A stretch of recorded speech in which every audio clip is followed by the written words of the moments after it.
Samuel ni na alian khat Davidin Saul si na za Saul si hichang in Amalek te azo na parin David cha ki ka zileka nini atam hi ani thum ni in Saul gia phor parin mi khat tunga apuan ki kekin alu tunga hlei vi abang hi David kiang atun chiang in asa tang na in leya apuk sukhi David in koipa na hong pai khena hi yam chin adong hi amain Israel teng ya phor pa na hong suak ta ka hi chin adong hi David in bang piang hiam hongen din chin adong hi amain ya phor parin mi te tai u hi amau te tampi dak si u hi sol atapa jor tam jong si hi chi achi hi tua chengin ama thu aza sak tang ba pa kenga sol atapa Jonathan sina bang chi thei dai ya achi hi tang ba pain ke gilbo vuma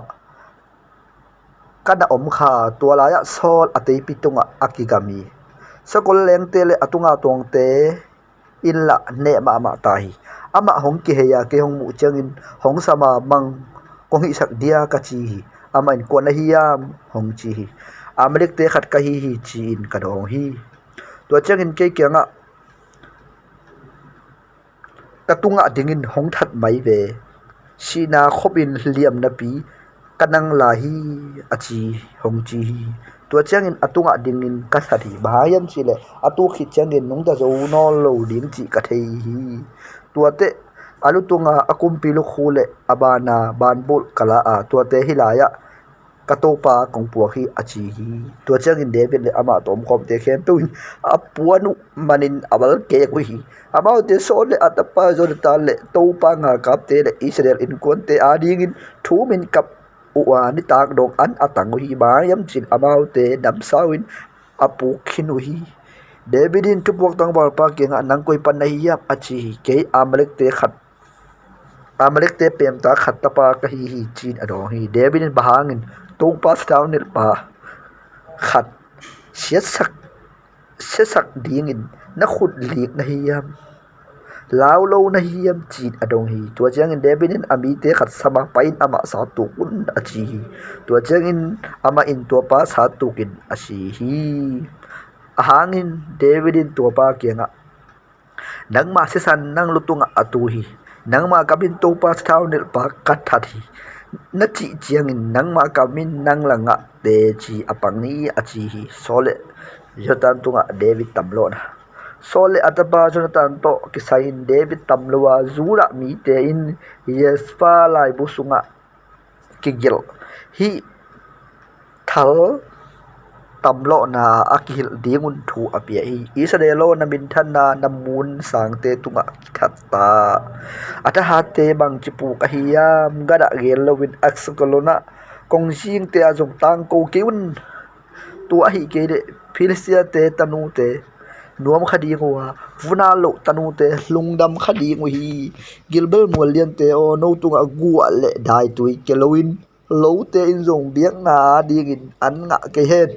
hangin tulaya atahate lumnin ta sol lumla sata akizut non ke hi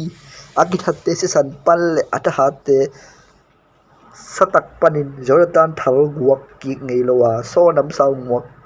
suak ngei lo hi sole Jonathan ahilai un ki din ngai huai huwa asi hunin akihen ke uhi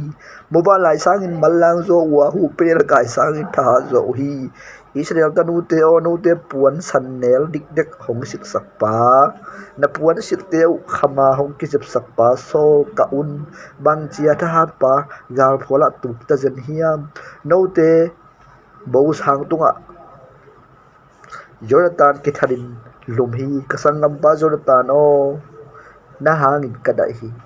nang kong it ma hi keinong ni na lam danga nu mei te in na sangin lam dang zo hi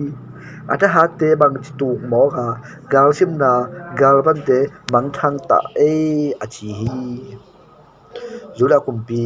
in David sathau kidip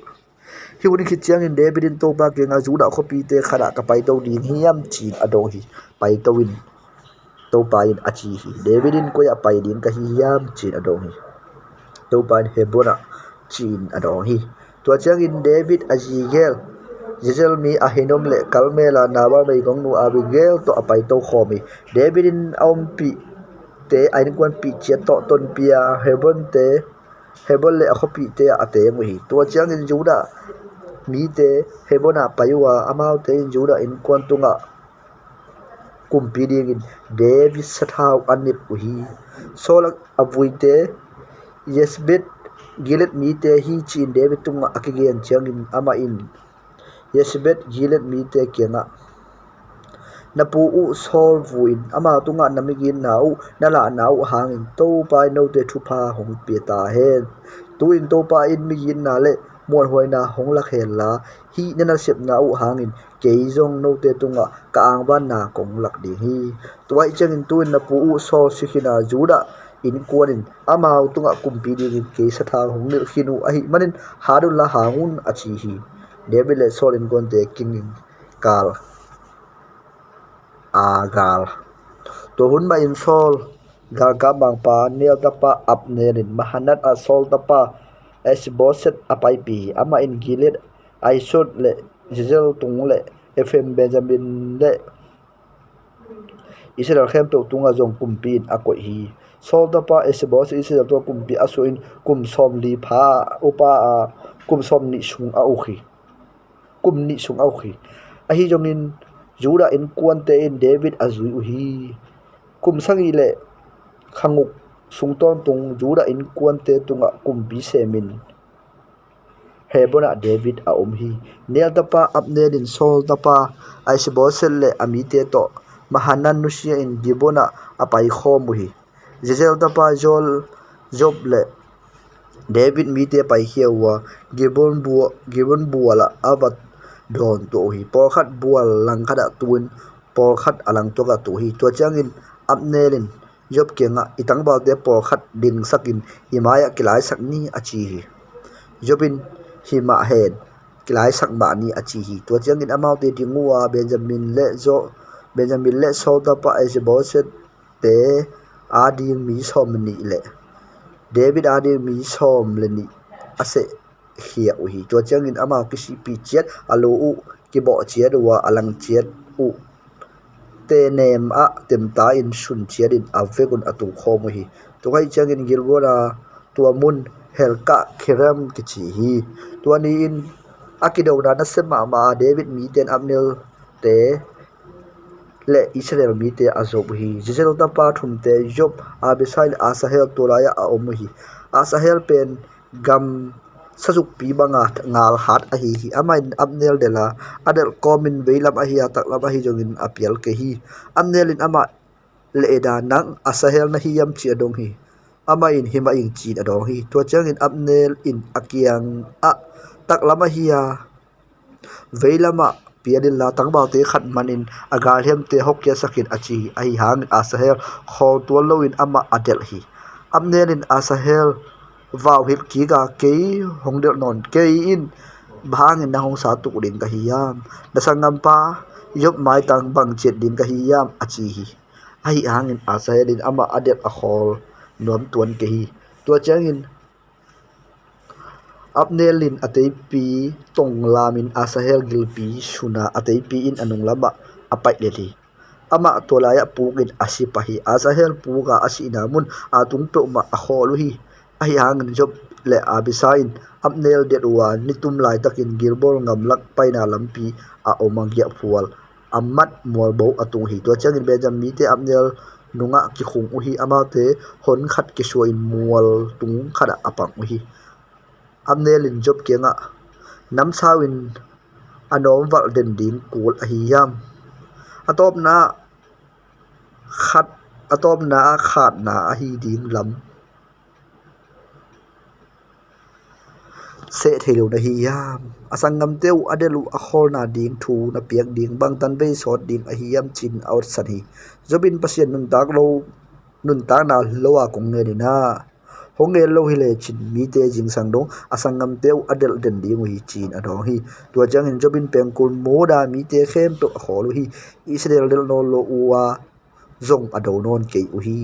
to zan ton tung apne le ami te araba kantan paiwa amau te in Jordan kantan uwa beron bupi kantan sokin mahanan atung hi to jang in apne adel na parin job kile ki ga ami te khem akai khomi David mi te asahel bana som le kwa in asam hi a hi hangin David mi te Abner to apang khom Benjamin te David mi te in Abner to pang khom Benjamin te zathum le som ngu athat hi amauten asahel lawa belema apa hana avo hi tua changin yoble ami te zan khowak tungin Hebron atung hi Saul in kon te David in kon sort pi ki do hi David tha hasem sema Saul in kon athane mi Hebron asuk David tapate amasa pen Jezela hinom tapa amon hiya ani nag Kamela Nabal meigong nu Abigail tapa khelit hi in athum nang gosan kumpi pa talmal tanu ma ka tapa Absalom ahi hi alina haga tapa Adoniya hi in agana Abetel tapa Sephitai hi in aku na David ji ela tapa Ethan ahi hite hebona sok David tate ahi hi Abner in David vapol Saul in kon te David in kon akide ulai takin Saul in kon sung Abner ama muna ataha sem hi tuin Saul in Aijel tanu jipa mindei khat jinowin anehi tuate Aisebonin Abner ke nga bahangin kapajino to dum khom na hi yam achi hi Aisebon set thungen na hangin Abner he mama Juda lama uilu tang hongsa na hi yam tuni mama dong napa in kon tungle ama in kon pile alom te tunga kamuan hoila hi David khurano te kung pedai ke hi tua hina pi tuin nangin ke hi inu mei tunga khial in nong ko hi David tung atuk pa ki chiama atu chiam banga kahi sak keitak le pasien in Abner awut bangin hong sok sakta hen atu chiam na Saul in kon panin kumpingam ka khen khedi nga dan panin besbaru Israel le Juda tunga David kumpi ka kip sak di hi chin adong hi aise boserin Abner ki ta hi man bang ma again kam non ke hi to changin Abner in David kianga ama tangin kam tai sola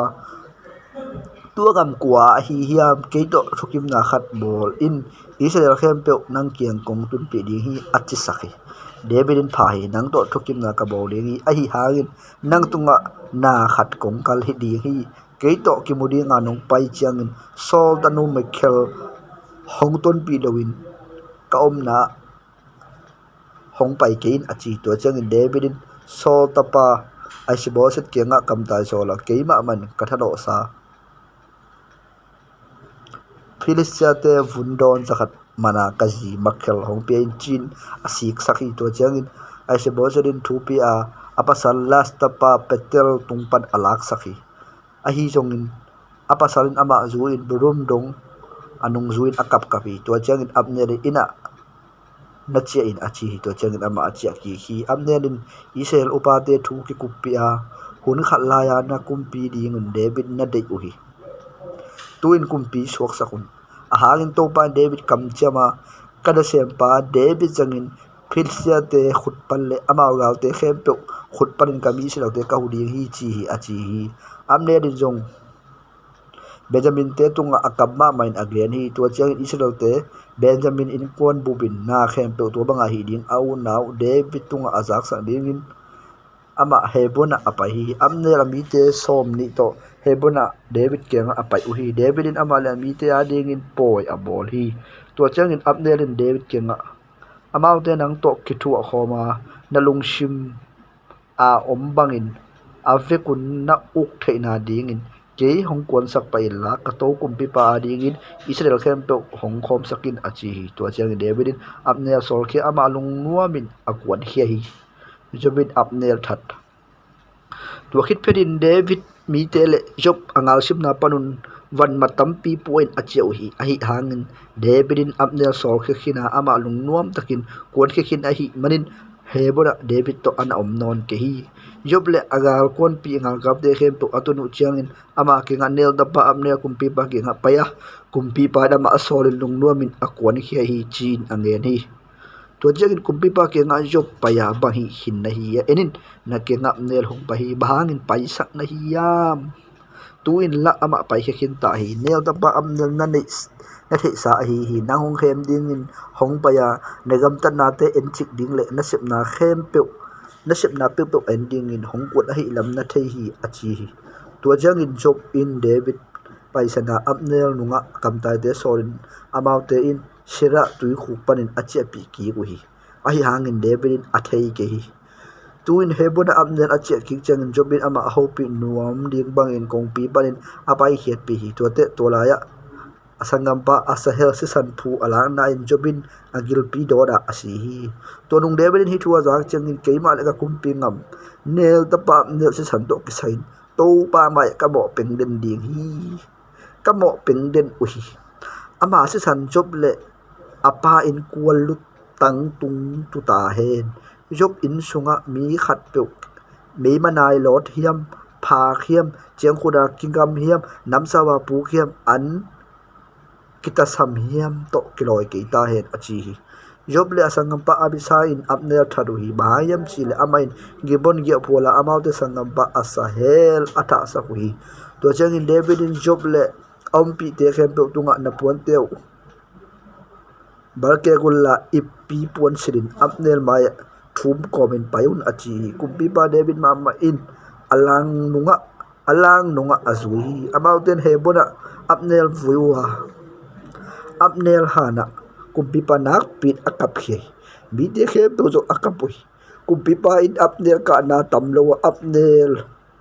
thu kham nei lo te bangin siding muhiam na khote ke helwa na khe te kol akibul ke hi bigilo te maya pu bangin na pu khi achi to te mi khem to ama aka owan di hui to changin amau te khem to pai wa sula tangin David bang khat pe na sak ding in akuni a hi hangin David tomlowa nitum main anlum ahiya na khat pe ai jongin kachep ta le pasien ke na se tak in hong duak sak ta hen achi hi mi khem pe win thei wa lung ki mu hi atak takin kumpi pa hi pe amau te alung kim sakhi to changin to ni in mi te khem pe Israel khem pe win nel ta pa ap nel ki tha na kumpi pa ki hello lam a theu hi to changin kumpi pa in mi te king atu nin Israel sunga ulian a hi mi khat asi lam thei lo na hiu yam to hi a tu nin sataw king kumpi pa ka hi hangin ka tha ne ma hi Israel ta pa te ke a ding in tha lo hi to pain agam ta sepa agam ta chena bangin thuk ta hen achi hi aise bose kithat sol tapa aise bose rin hebon apne asina azak chengin alung newa Israel khem to apata uhi tuin sol tapa apne nga kapte makai mini anei hi khatpa min pona hi a khatpa min rakat a hi amaute in berom mi henom ta te a hi wa Benjamin be pan a hi uhi berot pen Benjamin khen khan kisami bahayam chile kishimi bahayam chile bijot mi te gete a taiwa tu ri dongin pem tain ate muhi shol tapa jonathan tapa khat neya a khelang ni abahi jel pana shole Jonathan thu azakin ama kumnga aphahi ama achingun ama tai pia no tatlu ahi marin ama yaswa tua hangin bai ahi ama min Mephibosheth ahi tuin Ishibosheth in aho dingin berot rumin tapa te rakhel bedet kwan khia wa sun ni salai dakin sun khol hunin tualai atung hi amaute mangbu la din kide in sung tonga alu duwa agilpi in ador hi to jangin rekale asangam pa bena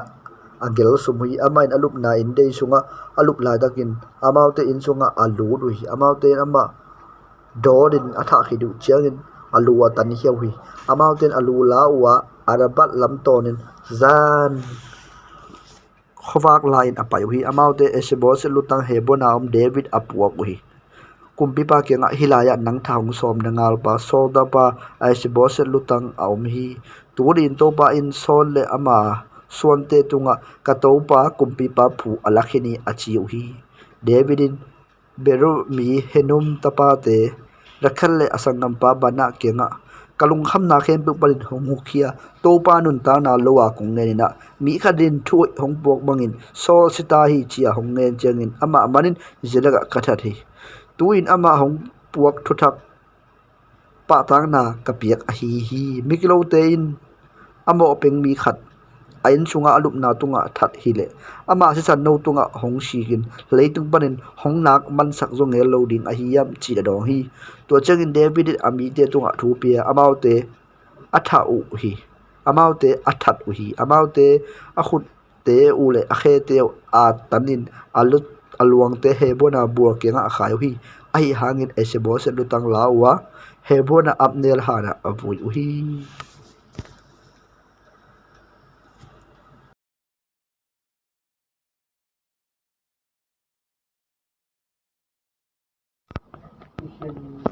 Solomon pil nagen Solomon in Egypt kumpi pa pharo to ki pona bolin atanu aten pihi ama in kumpi in topa biagin pile Jerusalem kim koda kul amman siang mateng David khopia ama apai pihi ahi yongin topa minani biagin pi kilam nai lo ahi manin mi te mun sangte abiang na apelai tadi uhi Solomon in mun sangte abiang na pia in im tuya hal lo buak apa David yina kip te banga kalsuan na topa tung ai na alahi mun sang thupi pen gibon ai manin biang na pe ring in kumpi pa tulaya paya Solomon in tua biang na tawa me ha biang na tur khat apia hi gibona zan lai takin Solomon manga topa kilanga pasyanin kong piak ding na dei pup hongyanin achi hi Solomon in nena sem pa kapare bitunga namigin na nalak zohi bahayam chile ama nang tunga muan huain thumana alungsim athutang hi namigin na lian pi ama tunga najum suak a tuni ma in nama to khum tu ding tapa khat na pekhin hi tuin to ba kapasieno kapare bit muna nana sem pa kumpi na suak sak hi ahi hangin keina pang no khat ka hi ya kamo puak te koi ti sep ding chi ka thei ke hi natel sami simzo lo atam pi te lak hi la ya nana sem pa ka om hi to a hi changin nami te ukna ding le akhial le aman khen tel thei na ding khen thei na lung sim ke hongwanin hangin hi nangma mi tampi takte ko in uk zo ding a hi yam chi na dong hi Solomon in hi aget na hangin to pa alung kim hi to hi changin pasien ama kenga nangin hi nonggen hi khan so na ding a hi ya nei le lam a hi ya nagal te si na ding a hi jongin honge lowin thu khen thei na ding thu tang au thei na ding honggen na hi manin dongit ma khong pe dinga nang to akiwang om nge nai lo le om nge no lo ding pil na le thu thei tel na lung sim nang kong pe ding hi to bana nanun ta hun sungpeng kumbi te laga nakibal pi om lo na ding in nongit kha lo hau na le pa toina kong pe ding hi to te dalam pi te kalam pi te to na pa de bi hi banga kage na kip te le khatuk kip te namal khan son na jong kong pe ding hi achi to chiang in Solomon khang lo amang a hi lam a the hi ama Jerusalem cha ki ga to pa thukun singwong pi ma ya dingin me ha biang na le kilom dang na biang na apia hi tua jangin akumpi ulia te khem to ading poi abol hi pilna to thukhen na kumpi pa kenga nu mei ki zuang ni paya amaya ading hi ama te khadin ka to pao hi nu mei in to in khada ka teng khom hi ama to kom khop sungun ta khat ka nei u hi kata so zo ani thum ni in hi nu in zong ta khat ma anei hi ko wak bek ka omwa in chunga kwa ma dang om lowin ko te gel bek ka hi u hi zan to nu in atapa nen kha in asi hi a hi hangin zan kim lai dakin ama thua nena sem nu kai mul kalin kapanga katapa ala hi ama in anga koi a atapa si sa ke anga ako hi ajing sang chagin kapa katapa noi pe dingin ka thowa aba na sibo hi a hi hangin jisang khowa ka hlim daka ke changin tua pen ke sunga suak tapa hi lo hi achi hi numei khat penin hi ke a hing pen ke tapa hi a asi pen danga a hi achi hi a hi hangin ama sa penin hi ke asi pen danga hi a hing pen ke a hi achi te hi to bangin kumpi ba ma ya akiselo hi kumpi ban hi pen in a hing pen ke tapa hi nang tapa asi hi chia huwa penin hi ke nang tapa asi hi ke a hi chi hi achi hi to che kumpi pa in nam sau khat hong laun achi hi to changin amau te in nam za khat kumpi pa apia u hi to changin amain naw pang anung ta pen tum ni sola alang khat tuak alang khat pia in alang adang khat pia un chin thua pia hi tapa a hing pen nuin atapa khotua kumpi pa ke khato pa ono happy nine naw pang a hing bet ama pein ama that kein achi kahi hangin akhat pedin nang ahia ke kahi jongin anei yom tuan ke di hi tum ni suwa in achi hi tua chai kumpi pa in athu khen na pia naw pang anung ta pet ama sa nu mei piaun ama that keun tua nu ama nu hi achi hi Israel khem pe kumpi pa thu khen na asau changin kumpi pa lam dang asau hi ba yam chil aman pasien tung parin thu tanga gam tat uk na ding pil na anei lam amountain amu hi Solomon ulian tele ukpi te tua hi changin Solomonin Israel khem pe a ukhi tua hi a hil ahi te in ama ulian te hi jarok tapa azara siampi sisa tapa eli horit le ahija tufan pi ahitu tapa Josaphat tu chiamte Jorel tapa benia nga kap mang pi pa yadok le abithai siampi te Nathan tapa azara tukhen ulian te ukpi pa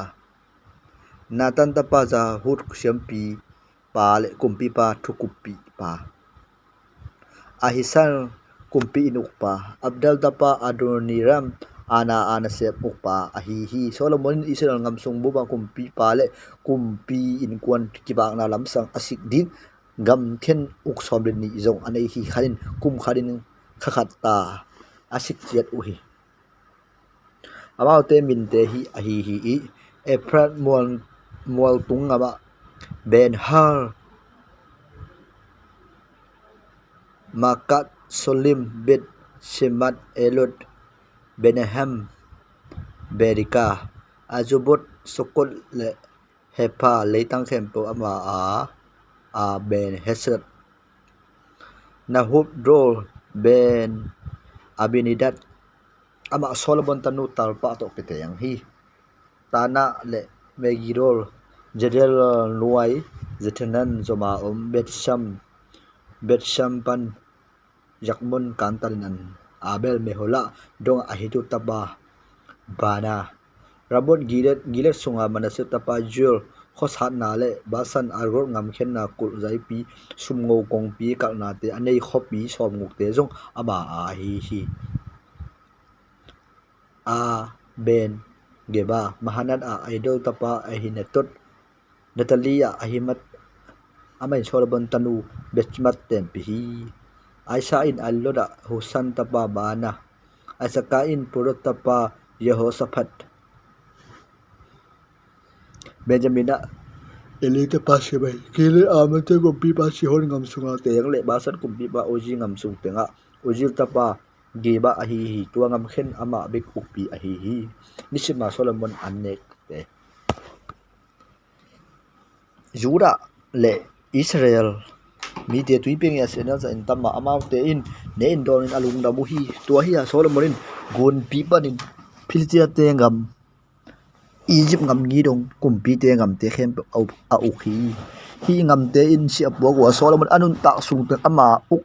mi te a hi u hi nisima Solomon ina kin ne an ne lim chi kol som thum le an som guk bong bu ga ki bak thau som lo no na ki bak thau bong som ni tu le kel zakhat le sajuk tal sanang Zuksil sajuk pi le basalim chite jong a hi a hangin ama in gun biditum nalam kumbigam khempeu taispa pan gaza dong uga akim avel kum khempeu akilem na aum hi Solomon da sung teng dan panin besiba dong Juda le Israel lungmong takin tengwa alengwi u le athei kungwa nuai wa ateng chedu hi Solomon in lengkai sakol buk tul li le sakol tu som li le tul ni anei hi ngam khen ulian te in amau shikha in Solomon le kumbi sambua ya pai khem pe anek ding ape che du hi amau ten bang ma akisam om ke u hi amau de in akilom muna lengkai sakol dang te ading amau tan za chet mang bu ham le bu tu zong apua ko hi Solomon bilna Pasien Solomon tung apil na le alhian ma thumu na le azai ma theitel na tuiping ya senel banga atam theijo alwa apia hi nish ni shona lama mi te hem pil na sangin Solomon pil na lian zoa Egypt pil na khem te sangin alian zo hi ama mi dang khem pe sangin pil zo a eret te etan mahol tapa heman kolkol delra te sangin apil zo hi to hi ama min let na akima midam te khem pe laka akizeli ama in pawnak tur thum ngen hi a alapu tur khalle nga pha hi kama Lebanon na tam tak te akipan ku tunga po puk na dong singkung te hin ji angen hi ama in gam sa te le ba sa te abo bangan hing te le nga sa te thu song a hil hi ama pil na za le tunga kum bi khem pe win a solu ai minam khem te panin mi te Solomon pil na ngai ding in akwan hi begin digin khot na apa David zalu ading Solomon sathau kinil khin chi teja kumpi pa hiramin azak changin David to kilom tadin a hi manin Solomon kenga palai te asol hi Solomon in hiram tunga hi thu apwa ki hi to pan ka pa David khut nuai agal te akoi sakmateng ama kim kot khempo agal te to kido do a hi manin ama pa sen to pa minin biagin bi alam thailo lam na the hi a hi zo in tuin to pa ka pasien ka kim kot a todam na hong peta a hong lang pang le hong sisak nuam a ke hi tu a hi changin ka pa David kiang a to ba in nang mura to khum a katut sak natapa in kamin ading in biagin bi khat alam di hi chiangin sabangin to ba ka basir minading in biagin pi khat lam ka sob hi to hi changin Lebanon na tam tak te ke ading in aki phok na ding thup ya in kami te in nami te to sem khom dinga amao thaman na se bang nang tunga kong pe di hi Sidon mi te a singbuk siam ko laga khat be lo lam na the hi achi heramin Solomon pan thu puak te azak changin lungkim ma tunin to pa ki phatta hen a hangin hi minam lian pi auk ding in ama in David tunga tappa pil khat apekhin hi achi hi to changin heramin Solomon thu za saka ke nong thu puak kanga a tam tak le tak luang te na dei za kong sik ki hi nami te Lebanon pan tui bi dong hong tar kai suk ding u a tui pi tunga phong in bolin nang dei na muna kong tai sak suk ding hi to lai a phel khia in nang na khen khe ding hi to te ka kumpi in kon te nek ding an nong sik ding hi achi hi bangin heramin Solomon dei tam tak te khem pe ule tak sing luang te puaka Solomon in hiram tunga akum pin kon te anding in mangbu tur som ni to te ba na olip thau go sa tambong tur som ni ama apuak apiak thua hiramin Solomon hiram tunga kum khat apeden hi to pa na ma achiam sabang Solomon tunga pil na apia hi hiram ne Solomon ki kala lungnom daga kinai na oma amau te gelin thu chiam na khat abol hi kumbi Solomon in Israel bu pia pasal na sem te tu som thum ana in alahi amai na mau te khadin tu som aki khelin Lebanon a puaka tu ben amau te Lebanon a khat omin ina khani om theina dingu a hi Adoniram yun ana na sem te o hi Solomon in mol tunga van bo tu som sang i le suang at tu som yet ne ya tu te to na sip na ama kai na sem na sip te lam lak na sep uk tur thum jathum zong anei komi ba thu piak bang in amau te in biagin bibul pi a ding akisek gil suang hoi nga na ding suang khuk panin suang mai len bi to khia wa suang mai seksa apuak o hi Solomon le hiram le gimbal mi te khusiam te in biagin pi lam na ding singluang te suang adin abol khol hi Solomon in biagin pi lam Egypt panin Israel te apai hi zo kum zali le kum som giat na kum Israel tunga Solomon ok akum lina akhani na zit kha sungin amain topa biagin bil lama ki pan hi kubi Solomon in topa ading in alam biagin pi adung tong som guk awai som ni le asan na som thum a hi biagin pi sung pi amaya alap kai pen ain pil luang chiama zaya tua pen tong som ni zai in abiagin pi mai lam a tong som adok tua mi ama in biagin pi sunga fathang heng nei to let neu te abol hi in su pi le mun siang tho sung nung kom te si in apua lam kim ko da in dei chiang nei te abol hi asual noi nung pen tong nga zaya asual lai te tong guk le asual thum na tong sangi a hi biagin pi kom sunga bang ma ki thul lo na ring in biagin polam kim ko da toy tom abol hi biagin pi hlam na in suang khu ga sek sa bek ki zanga biagin pi lam lai takin sek shik khu a hi ke shik ban zat aging khat peu ahuang sunga ki zalo hui asual noi nung pen alut na biagin pi le to lam a oma tua panin alai ta akika to na le athum na a ka le a om to hin to bangin ama in income le atung dap na tam tak pek zangin biakin pi lam aman siang hi to te ama in biakin pi kim ko da in dei te anei sakhi tua te asan na to nga chiat hi ya tua te biagin pi tam tak zorin ki bol sakhi solomon to ba thu to nga hi na bo na lam biagin to ke sa in kathukip te zu in ka ke na te napal sat ke ya kathupiak te zu in tua te namal le napare bit tu khruchiam nang tung ton ka tang tung sak di hi tua te israel te laga te angin kami israel kanu se ke di hi achi solomon in tua bangin biagin pil lama azo siang hi ama in akom sung lam te tam tak pegin daba biagin pi sual banin atung dap dong khok nei saka biagin visual ring in tak sing bek apha hi biagin phai tam lam tong som ni chiang sual panin in tung dap dong tam tak pegin dei suaka abiagin pi sunga mun sungnung bola mun siang tho pen a hi in dei maya in khan bi tong som li asaw hi biagin pi tam tak sing hi a nga le pak pat lim te ki khuak a hi na khe bo tam tak big ki bol hi a suang khat bek akimu ke hi ama in to pa thu khun singkuang koi na ring in biagin pi sunga mun siang tho abol hi mun siang tho sung nung tong som ni sawa tong som ni zain som ni asang hi ama in asung lam kham chitakin luana tam tak biak na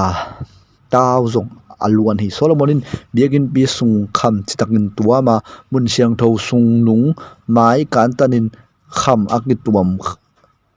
kham akituam kham khai niang a khung hi to bangin asung lam khem pe khamin atuam hi amain mun siang tho sung nung be na biak na taw zong khamin atuam hi mun siang tho sung nung a olive sing in kherep kop khat bola tung som tuak asang hi ama sa pen kherep kha lang khat tong nga sawa lang khat pen zong tong nga ma saw hi akhadon ki kal tong sop hi to kharete agol na le alim ki banga ki bol a hi manin kherep ni te jong tua tong som ma apha hi kherep te asan na tong som apha tua khi ama in kherep te biang na sung tong pe na koi a akha te akizak sakhi kherep lang khat kha in kom lang khat ba na khat pen kha in akom lang khat aban hi to te alang akhalang tua ka inde lai zanga ki to hi ama in kheret te khamin atuam hi begin bi sunglam le apolama inde te kom tung khem pe wa kheret te le ni su te pak pat lim te a khwa khi ama in begin bi sung sual le apon sual ani in kham to atuam hi mun siang tho sung dung lu na ding kong khak te olive sing bola kong mung si nga anei sakhi to te olive mong kha ni te tung amma in kheret te nisu kung te le pakpal khuak te a kheret te le nisu kung te kham kisek in atuam hi tua to ki bangin in sung pilu na zong olive sangin olive sing in bola sikli anei sakhi ama in tak sing kong khang ni te khep ni nen bol tua ka kom khek in a he khi ama in to te tunga kheret te ni singkung le pakpal te khuak a tua aki khuak na mun te amai dik in kham aluan hi ama in ahuang sunglam teng akisek suang wal thum le tam tak sing not gil sa gwal khat in alam hi to ba biagin bibul pi akum lina jit khain ki phut hi akum som le khat na kum akhakiat na bul kha sungin biagin pi hlam na dinga ki kel khem pe aninga tongin ki man siang hi ama in kum sangi sung alam hi somonin ama kum pi in lam ahi jongin solomon din kum pi in lam azo siang na ding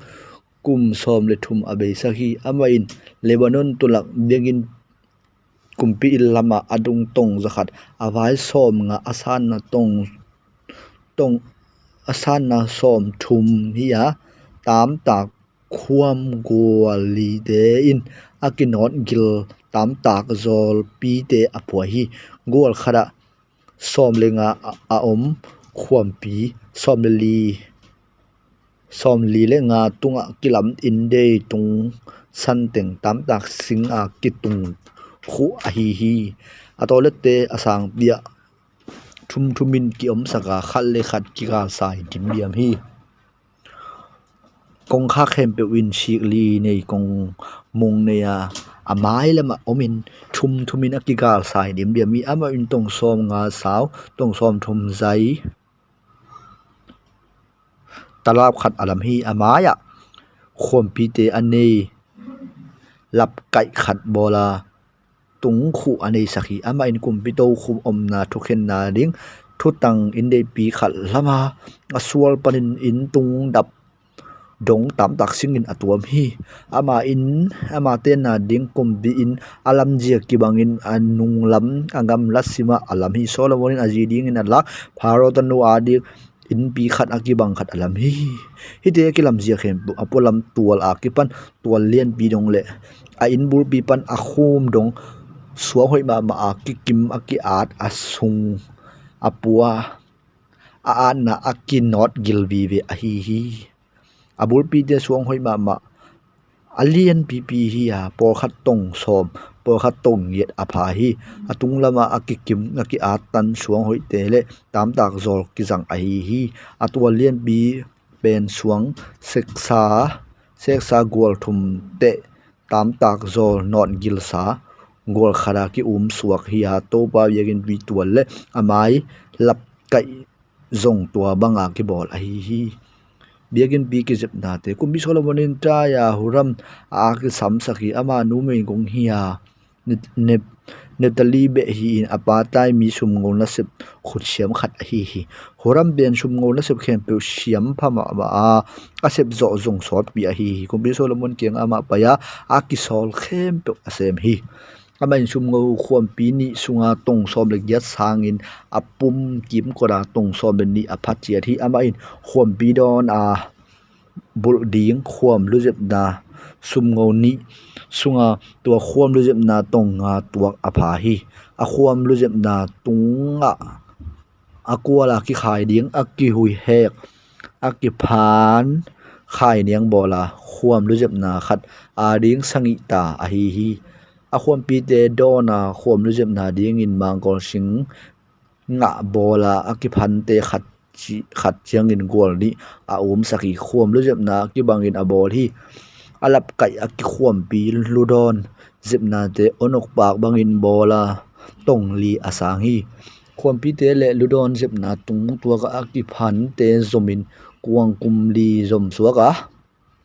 tua bana akim poda mangkol singa zani angwal hi ama in khombi te biagin pi mai lap kai a aphuthi leitolama khompi zakin chia leidulama pen bon ji achi hi adona khom lujem na onok pak to ki bang hi to bang in khompi te aman siang hi ama in dal sungin wibi bola abem sakhi angei khat pan angei khat dong tong som pha tong nga asang hi age kim ko tong som thum apha hi age vial noya ga in chi saka atong khada som ta hi nga te gwal ni pha tui pi to asun khom pa hi bong tal som ni tunga tui pi ki tung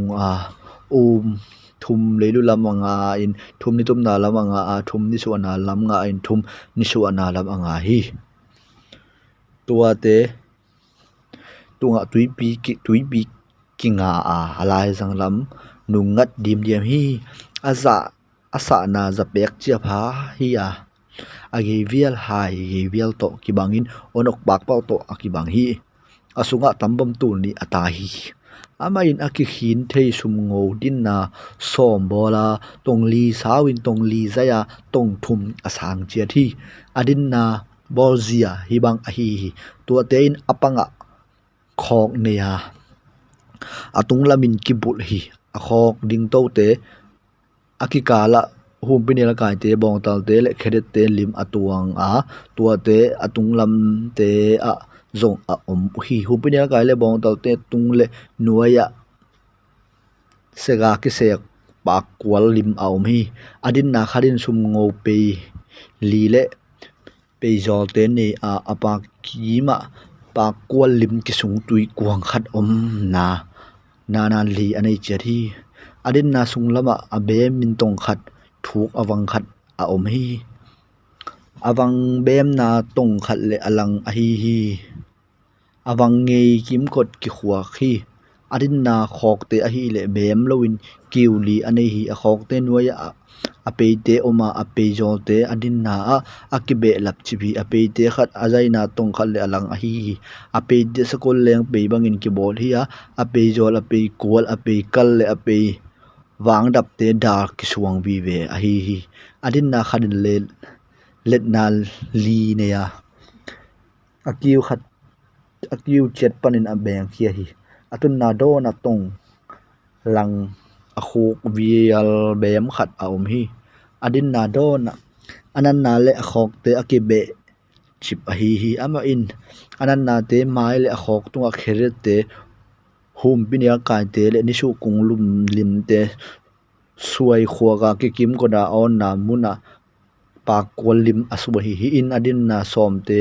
abol ji a hi jo te khem pe aki banga ki sung hi a apachia le apian ji ki bang kim hi tua changin aman sum ngo tui kuang som bola asunga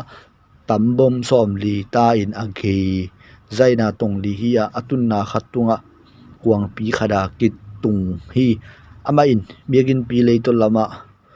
tui kuang pi tun na nga koi a leiru lama nga a koi hi ama in biagin pi le to lampang ni suana lam kiwa tui pi a koi hi ama in tui kuang pi te volwana te le tui the te a kuang te jong awol hi to bangin horamin kum bi chola mon adi gen to pa biagin pi sunga sep ding teng aman siang hi khom pi ni te khom pi ni do na kuang to akibang khom lu bok ni khom pi ni do na kuang to akibang lubok zep na ki phan ni te adi ngin mangkor singa zali khom pi te don a kuang kum to akibang akiphan zep na ding mangkor singa gol ni dui kuang pi som ni adin na som tui pi le anwaya adin na bong tal som ni te bel te vulwana te tui the na kuang uk te hi thopa biakin pia van zat dingin huramin kumbi solomon ading ki bol ni van zat te khem pe sum ngo not gilvi ve hi kumbi ba in zoran zangle ya sukil le zerithan ki kala bel lei om na atuate asung sakhi hina teng gik na tam lama ma manin solomon ate evet ke hi chungongik na kit kise thei dat lo hi solomon to ba biagin pi sunga ban jate khem pe so aboli kham biang na ta ompi na alum luina kham saboi kham chitang mei wak tun na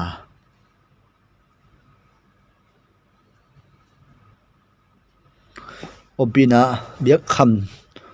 ompina alum saboi kham chitang mei wak tun na mun siang tho sung nung ma ya atak lamanga aveila manga khama ki bol pak te mei wak te tai te kham chi tak to ki bol kuang te mei wak khaw te na te the na kuang uk te kuang te le gimnam tui veina te le mun siang tho ben a inde sung nung be na kong khak bi te yakin bi kong khak bi te a ding kham hom hek te jong kom hek te jong abol hi kumbi solomon to ba biakin bi asep ding khem pe man changin apare bedin ap sagul le kham ban jat te khem pe asunga tuma to ba biakin bi go kholna sunga to te akoi David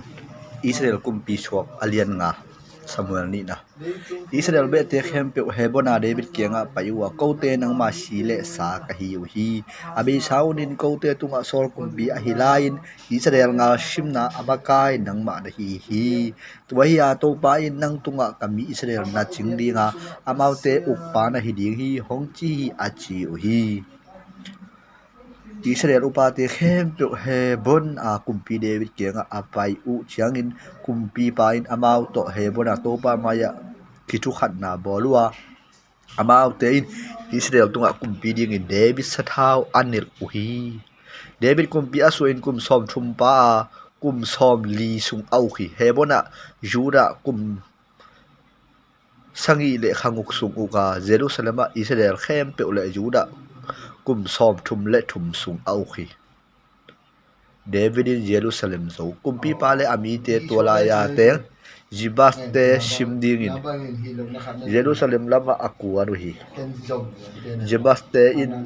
David kianga hilaya nong lut zo ke di hi mit to te le khebai te nangorin nang hong nang zo di mu hi achiu hi amau ten himuna David adu zo ke di hi chin angai sunu hi ahi hangin David in munmon huai zayon David khopi alahi tuanin David in jebate azo pe umain David galte amit to te khebai te omna mun atun na dingun tuidum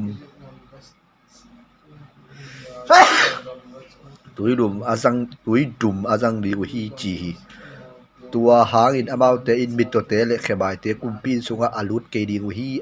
chi hi tua chiangin ul sunga David te ka David khopi ke chi hi amain akim ko da huang nei saka akip tak na ding in anung laba leichian anei sakhi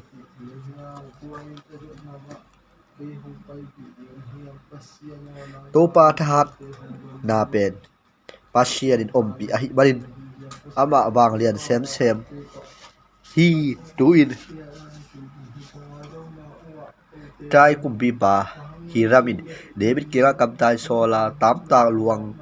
tele khusyam te leisek syam te ton bi saka amau te in David aring in kumpi in alham uhi to chiang in David in Israel kumpi ding to pat aba kip saka aba bi Israel akhwal nai kumpi kap toy sa hi chi athe hi hebon adu shir hit in David in Jerusalem jile jino lak thu alaya tanu tapa anei thu alahi tulaya anei atate min in shemua shobat Nathan Solomon Iba Elisua Nephet Jahil Elisma Elidia Elipelet ahihi David Philistia te zo Israel kumpi ding in David sathau akidin lam Philistia te in asahu chiangin agal han na khem pe uto aba zong ding in akwan do hi ahi hangin David in nazaa amun muan huaya apai suhi Philistia te kwan suk tawa rephem kuama aki pha uhi to jagi David in pain Philistia te kasim di hiam about te ke khuna dong pe di hiam chi to pa adohi to pa kwarin Philistia te da khuna ko pe tak tak di hi chin adohi to jagi bal Pezarjim a David kwana turaya about te azohi abain tui phut khap bangin kamaya kagalte to pai hong phu khap sakhi achi tu ahi changin tu mun bal Pezazim kichi Philistia te in turaya amilimu tai saduhi David le amite apokhia uhi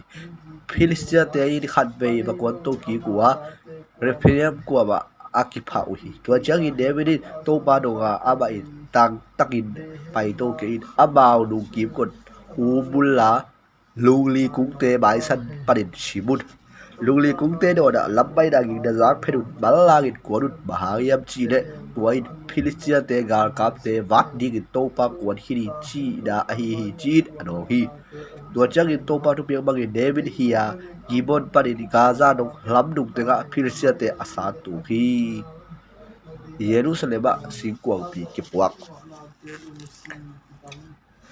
David in Israel panin akitel khia mi tu thum akai khobi kherete ki kal to khum tu ga tu than pe to pa mina kilo pasia sikwa bi yura gam bala parin apo khedi aba le abi te khem bo akwar kho bu hi about te pasia sikwa bi leng tha khatunga ko uwa bol tu ga om abinadat in parin apai hiat pi hi oya le oho abidat tapate leng tha ga tunga to ba sikwa bi to ching kho bua oho abaya apai David le Israel in quan một bí a hi thị dầu tô ba baya la tế le hấp tế lai tế khoang tá tế khoang tua tế đào tua tế tumin amua của hi about tế đặc con ăn chừng ngập hùa là tuần chiang in bong tal kimuk tu a hi banin oya in zama pasia sigong bi alen hi oya in asa tak bolong na hangin ama tu ka topa he na akwa hi tu a hi changin pasia in ama sa tu ka pasia sigong bi nge asi hi oya tu ka topa thang ba a hi banin david he a tu ri dong in tu mun peja uja kichi hi tu ani david in topa ki ta topa sigong bi cây kia gạ bằng chỉ tuần thể đi gạ hi ya à chỉ à bài tàu ba chỉ bỏ đi để bên copy à bà to à ôm đi à út cái hi tua target à bà in get the obidon ida atuam ko hi get me obed idom ida tàu ba chỉ qua khát thum suka ba tàu ba à bà le ai đi qua khem bel thu pa bia hi kum pa David tu gạ pasia chỉ qua pi hangin obed Edom le adik sakhe pe to pai thu pha pe hi chin akige hi to jagin David paisuga obed Edom in parin David khopia pasia sikopi lua ho lungluap takin apato hi to pa sikopi apote in kalguk aswanu jagin bongtal khat le bongtal no wathau khat in abia hi bong no wak thau khat in abia hi David decided puan pi shin khát sila athade zai to pa maya lava to hurin aba le Israel in kon bu pi o in pengkul o to pa singkwang pi apai pi to hi David ko pi suga to pa singkwang pi anu lai dakin so tanu bekelin to let parin adam fil hi to pa maya kumpi pa David diagin alam amu jagin alu siba aba amu sit hi about the to pa singkwang pi pai piwa David tua diga azak sa buat buk sunga ko in David in beha biang na tele kilom ta ga biang na te to pa ba ya apia hi ama in beha biang na tele kilom ta ga biang na te apia khit chiangin than pe to pa min bi te thu pa apia hi to jagin Israel don mu pi du be le pasal allum khat ti su bo khat le ga bo khat chiat ape ki hi to te bi te khem do aba ida achia hi ain kon pi te thu pha pe ding David achia jagin so tanu bi khelin aba na don tua turi Israel kum pi pa aba lewa ki thu pi suak saksie mi khel tat khe khat pe hi bang in ada sem sila no mei te mu in apuan su asain a oma achi hi David bi khel ke tua in da pa hi ke aba in kon khat pe saga hong te do to pa mi Israel upa di ga hong ko to pa ba hi to ba ba kagwal dop ba di a hi hi sagin jok ka zu huai zo lai di ga ke ba bit a ka deu sak zo lai di hi a hi ha hi da gen sila do bete ke hong pa toy di wi a chi to hi a so ta do bi khelin a si dong ta a dei ke hi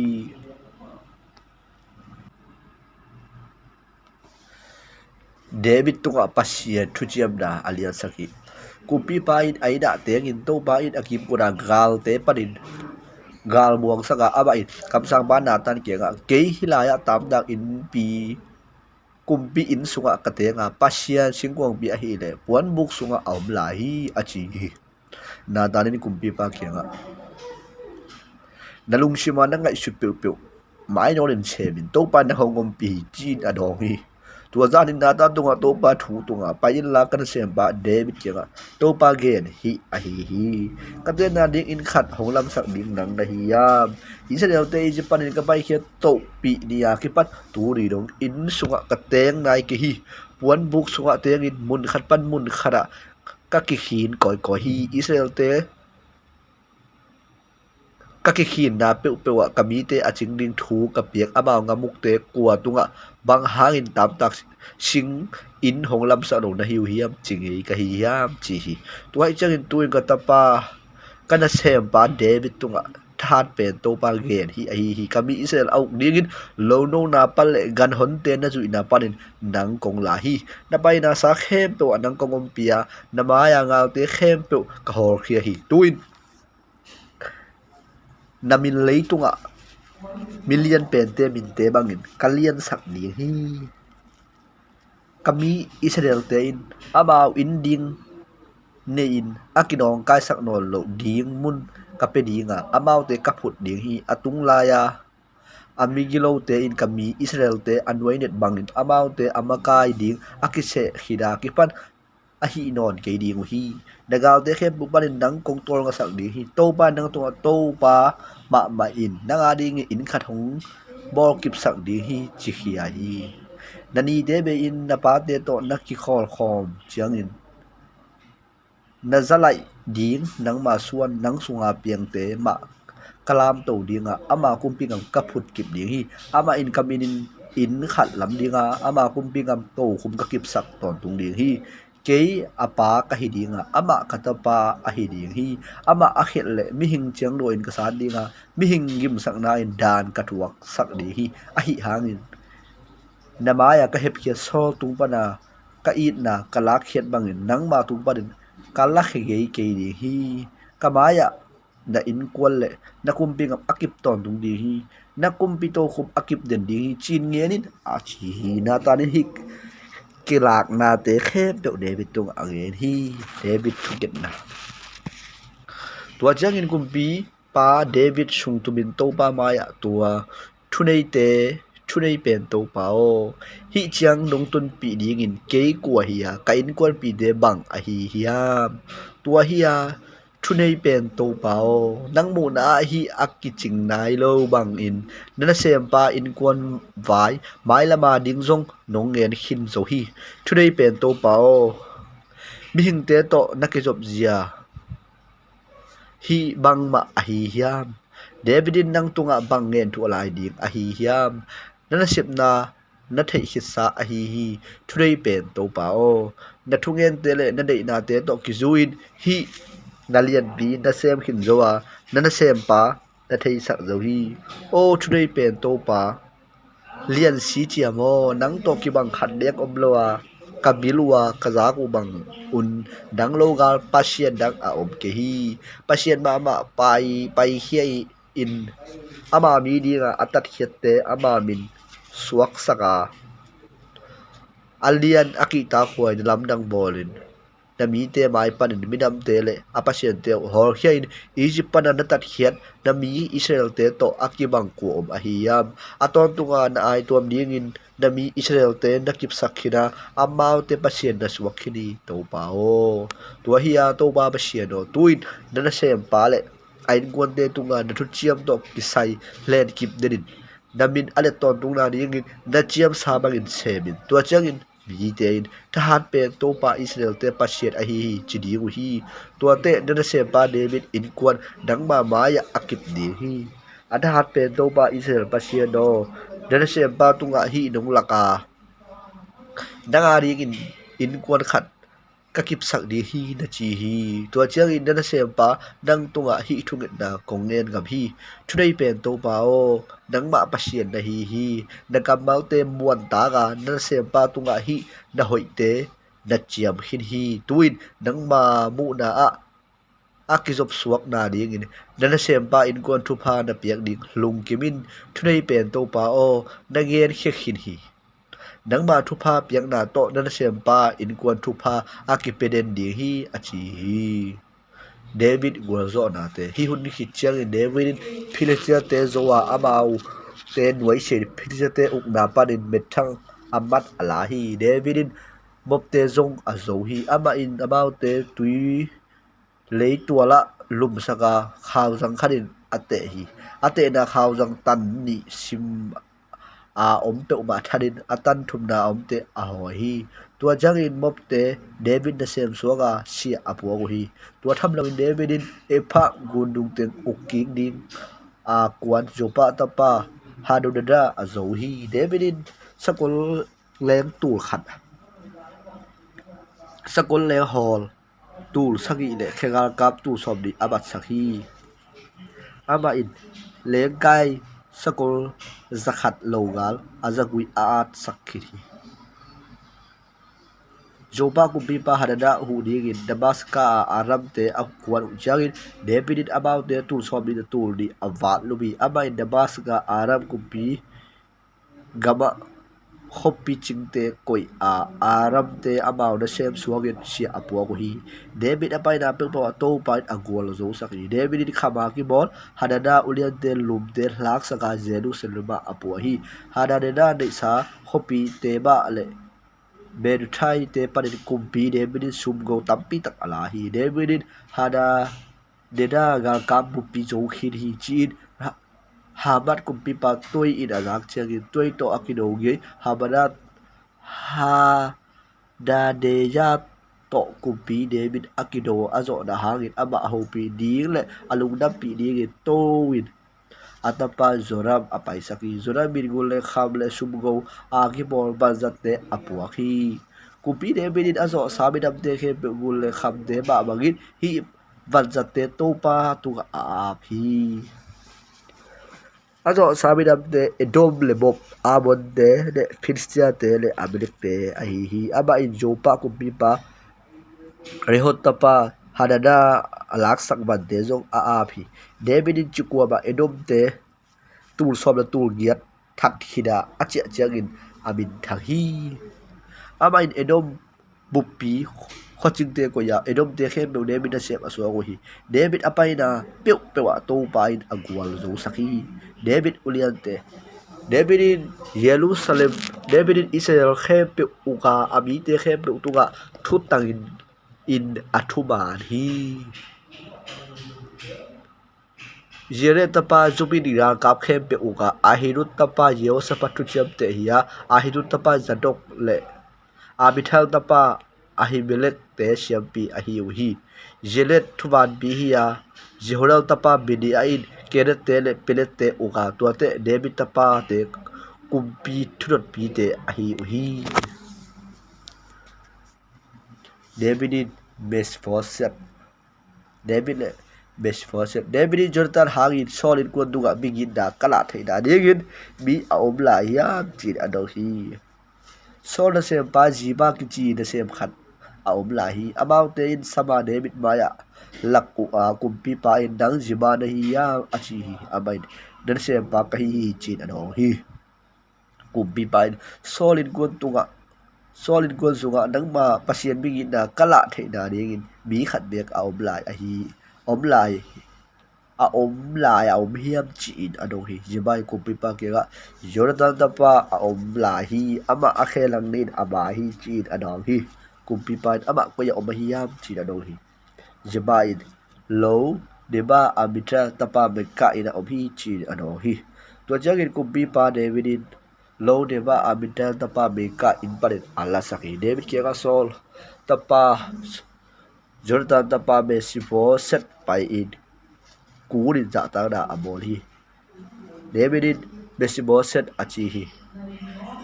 dana sempa chi in ano hi David lau ke in da pa Jordan hangin bi da kolak pel bo ni hi da pu sol ni sale tang khepeu dang kong pikik diga ka saboya an da den di hi achi hi Mephibosheth ku sungin kei ui si sa to banglel ui sa khat banglel dong phok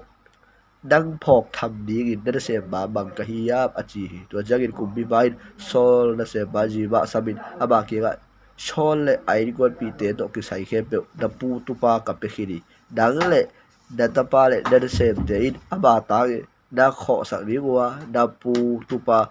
akivak thei da dingin ante da ida da tun di hi to de da pu tu pa Mephibosheth in kasaboya ande den di hi achi hi jibain to hurin tapa som lega le da sem som di adei hi tua changin jiba kumbi pa kega kato kumbi pa in ana sem pa sep dinga na thup bi khem tu na sem pa in asem ding hi achi hi tua hi a Mephibosheth in kumbi pa ta pa te khat bang in David samoya an ade hi Mephibosheth in amin mi ka kichi ta pa moi lai khat ne ya jiba in kon pi khem tu Mephibosheth na sem aswa ko hi Mephibosheth in akhe lang ni in ba ya kumbi samoya an de to tu a hi barin Jerusalem ate hi David abote do to huri khichang in abote kumbi pa sia atapa hanurin kumbi za alu hi David apa in ke tu ga bingin da hong la bang te in da hatapa hanun tu ga bingin da kalang ni hi chin agai sudi to chang in David in hanan tu ga apa to kisai ada pi na lak ding in tang mi te apai sangi amun te ga ma David mi te atunu chiang in amun ulian te to pau hanun kianga David in da pa aza tang na da kianga da pi lak ding in mi te hong pai sak in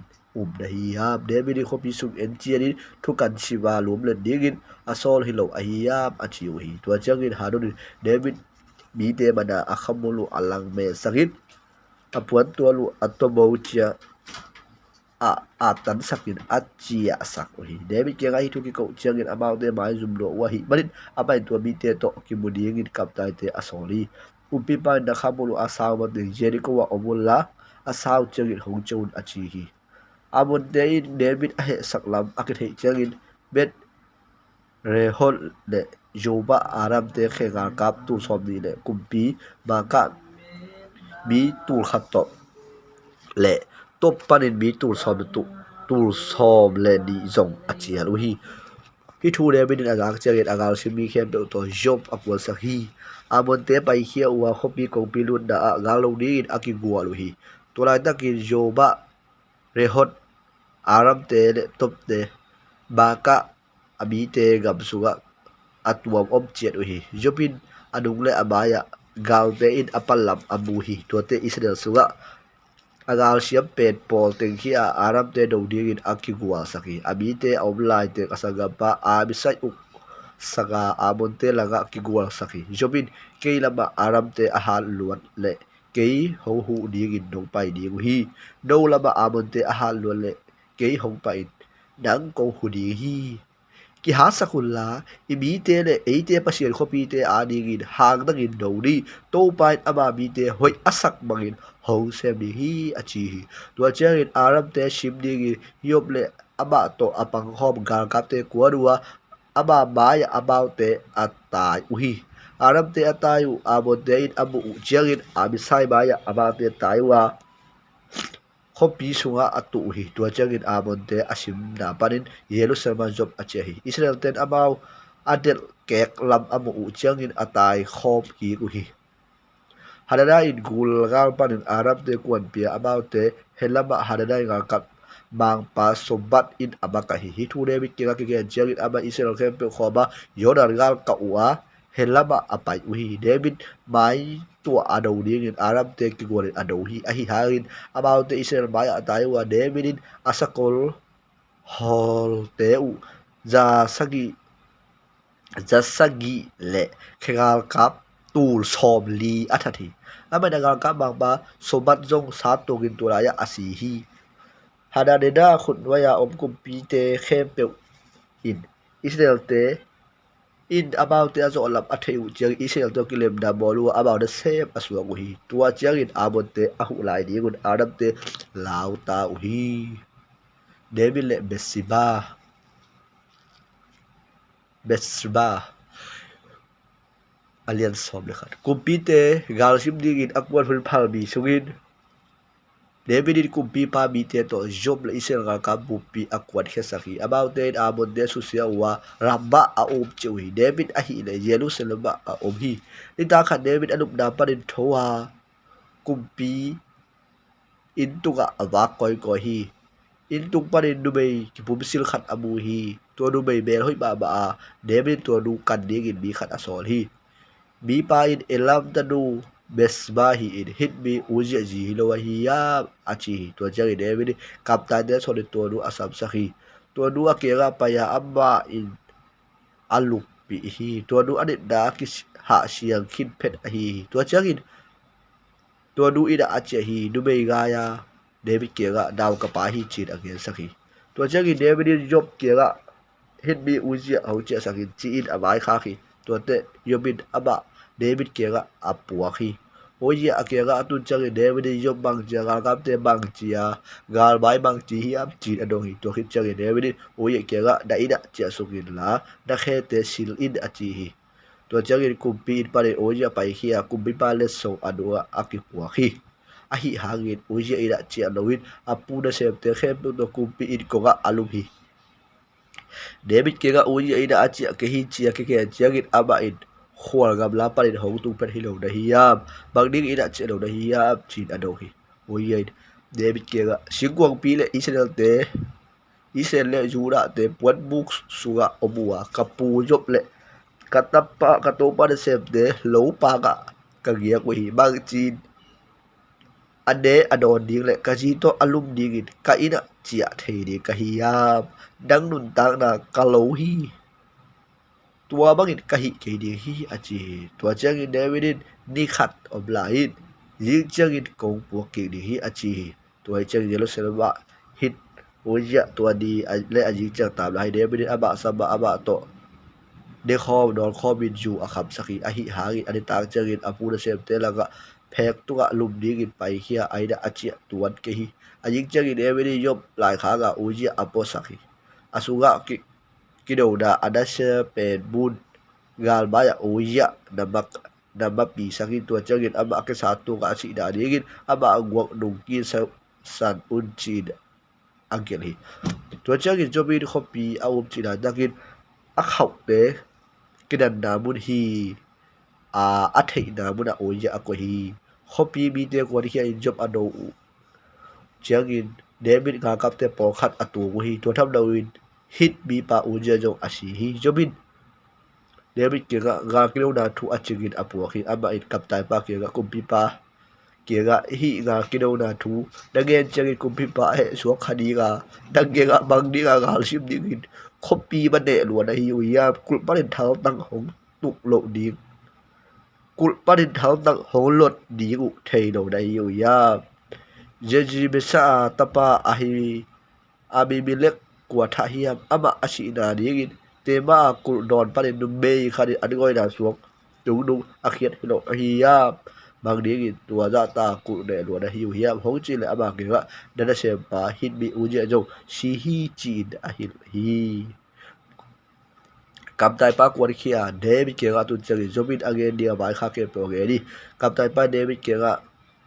bi te in ko hong zo tho wa ko sim dingin gam suwa hong kwan khia uhi ahi hangin khopi lu na kong pia ko kano ki zo hi tua chiang ga kap te ku parin thal tang hong ka bua kum bi pa mi bo khat chi hi to tham loin dana se ba ujia bi hit bi ujia jong asi hi achi hi David kap ta ba ke ga job tu ga hi thu a kilung kham sak ke in nam sawin khat le adang khat ma ashige ahi hi khopi nak sima ma ulla susia un chi in job han thona hi thu angen nangeni chi nangeni uja jin apasal si azak changin ama hangin athum hi thum na huna mai hit changin David aina tuanu lasaka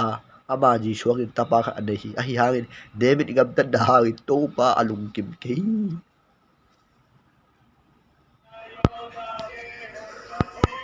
Davidin natarin David tai Samueli nalian somni to pa in David kianga natat asoli ama kiang atun changin khwa khada mini a om hi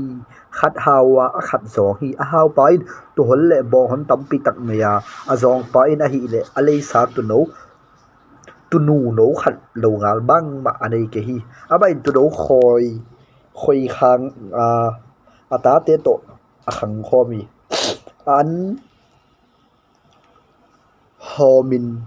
aha in tuitula a ang na gona alum sahi ama tanu to akibang hi khatwei a haw pa kenga khwal jin pa khat tunga a hi hangin haw pa in ama ina tung pa nek ding in atuno a hi ke abong hon parin khat pe ago nom ke hi ama tangin mi zong pa tuno lak saga aina tung pa ding in ago sakhi achi hi to mi pa tunga David he mama na tan ke nga to pa nun tak na lowin kangen hi to banga hi pa si sak ding kilomi amain happy na nei lowin to banga gamta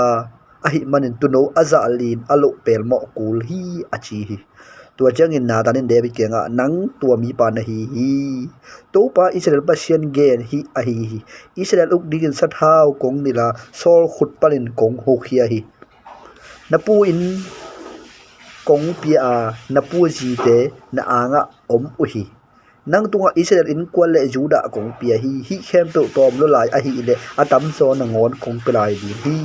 ama muna asia gam tat na to bahangin to pa kambal simmo na hiya nam sawin hin mi ujia na saluma na jiding in ama ji na lahi amonte nam sawin ama na that hi tu ahi changin tuin na ille nam saw ki khen hiya ngei ke ding hi bayam chi le ke nong simmo hit mi pa ujia ji na nga ding in na suti achi hi to pa nge hi a hi nang ma in kon sung pan amma in nang tunga tu sen na kong tu sa ding hi namaya namu gi ge in na ji te kala dinga nakinai pi te kape ding hi ama in sun tang pi in na ji te aluk pi ding hi nang na dap se pi a hi hangin ke ma in Israel khem to maya sun tang pi in ka sem ding hi chi hi a chi hi tu chang in David in na tan genga to pa tunga kamo zo hi a chi na ta den to pa na mo na lakhin ta hi na si ke ding a hi hangin hi banga na ngam tan na to pa ngal te tunga gen sen na lak na hi manin na sunga piang na tapa asidi hi achi hi ina natan achi akhit changin to pa in David in ojia ji to anei naw pang sara achi na hi David in pasien tung anaw pangari thum saki ama aina pain an tanga hlei tuala hlumin zan hunte asang hi hlei tual pan ama aphong ding in kwan upate akianga dingua ahi hangin ama niala amaute to an khat pe anenwam ke hi ani sang ini in naw pang asi hi naw pang asi lam David keng ako u changin ako u na semte ala u hi ama in naw pang anun ta lai na ngon in David ka ho piu hangin ka thu hongai lo hi naw pang asi lam bang chingen pe ma di ki hi ya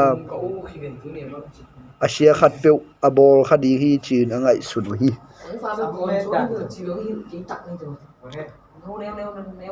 David in ana semte amau le amau ki huwa u theya naw pang asi lam athei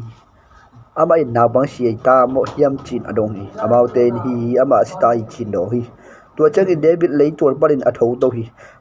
akisil khit chiang in sathau te gi juda apon khek in to pai na pai in abia hi to chang in ama ina pa ya anyen in amau te in pia u ane hi ana sem ten bahang in hi bagin gam ta na ya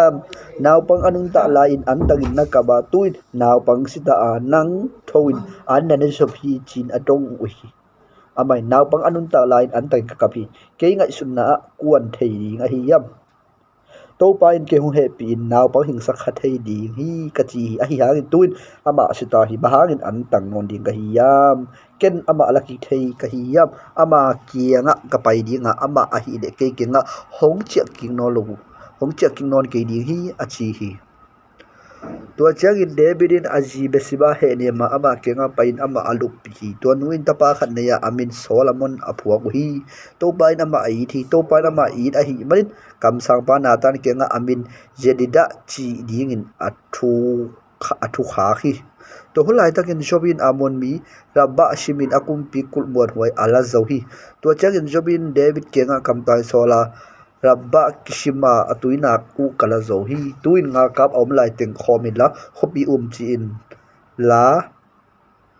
khopi chi in lata in tu hi keile ken khopi la leng ke ma min apo khadi hi achi hi to chang in David in ga kap om khem to khoma rabba a kwan in shima ala hi amaute kumpi palu tang parin akumpi lukhu ala hi tua in kham talen khat khain soman pha akizem David lutunga akki khusakhi ama in khopi parin van kinusia tampi tak la tola ya ommi te pai khet pi in singa ding tuzum de hei zanga na sem ding in koya lei sek na a sem sakhi ama in amon khopi te khem to ai hi chi hi tua chang in David le anga kap khem to Jerusalem a cha ki ko hi amon le tama to hun hi chang in David tapa amonin abel hoi Absalom sangam nu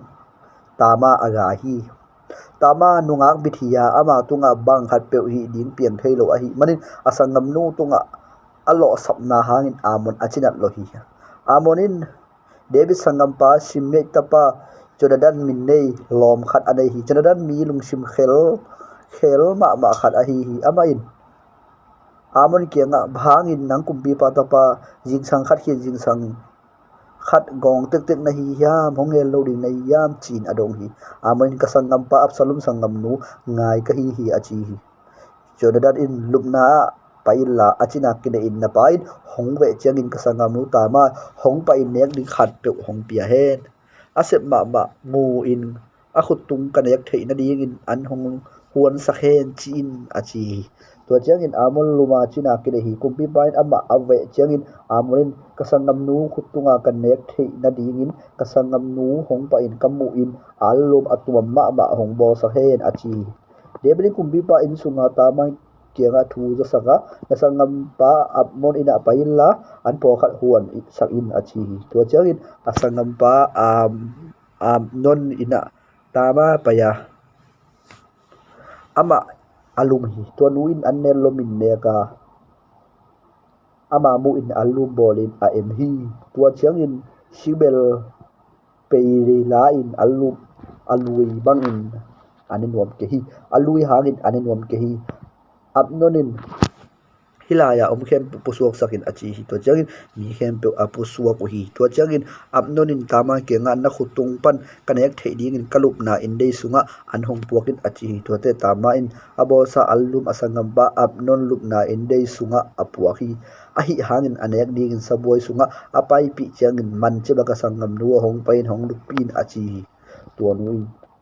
hong to achi ken thadang hat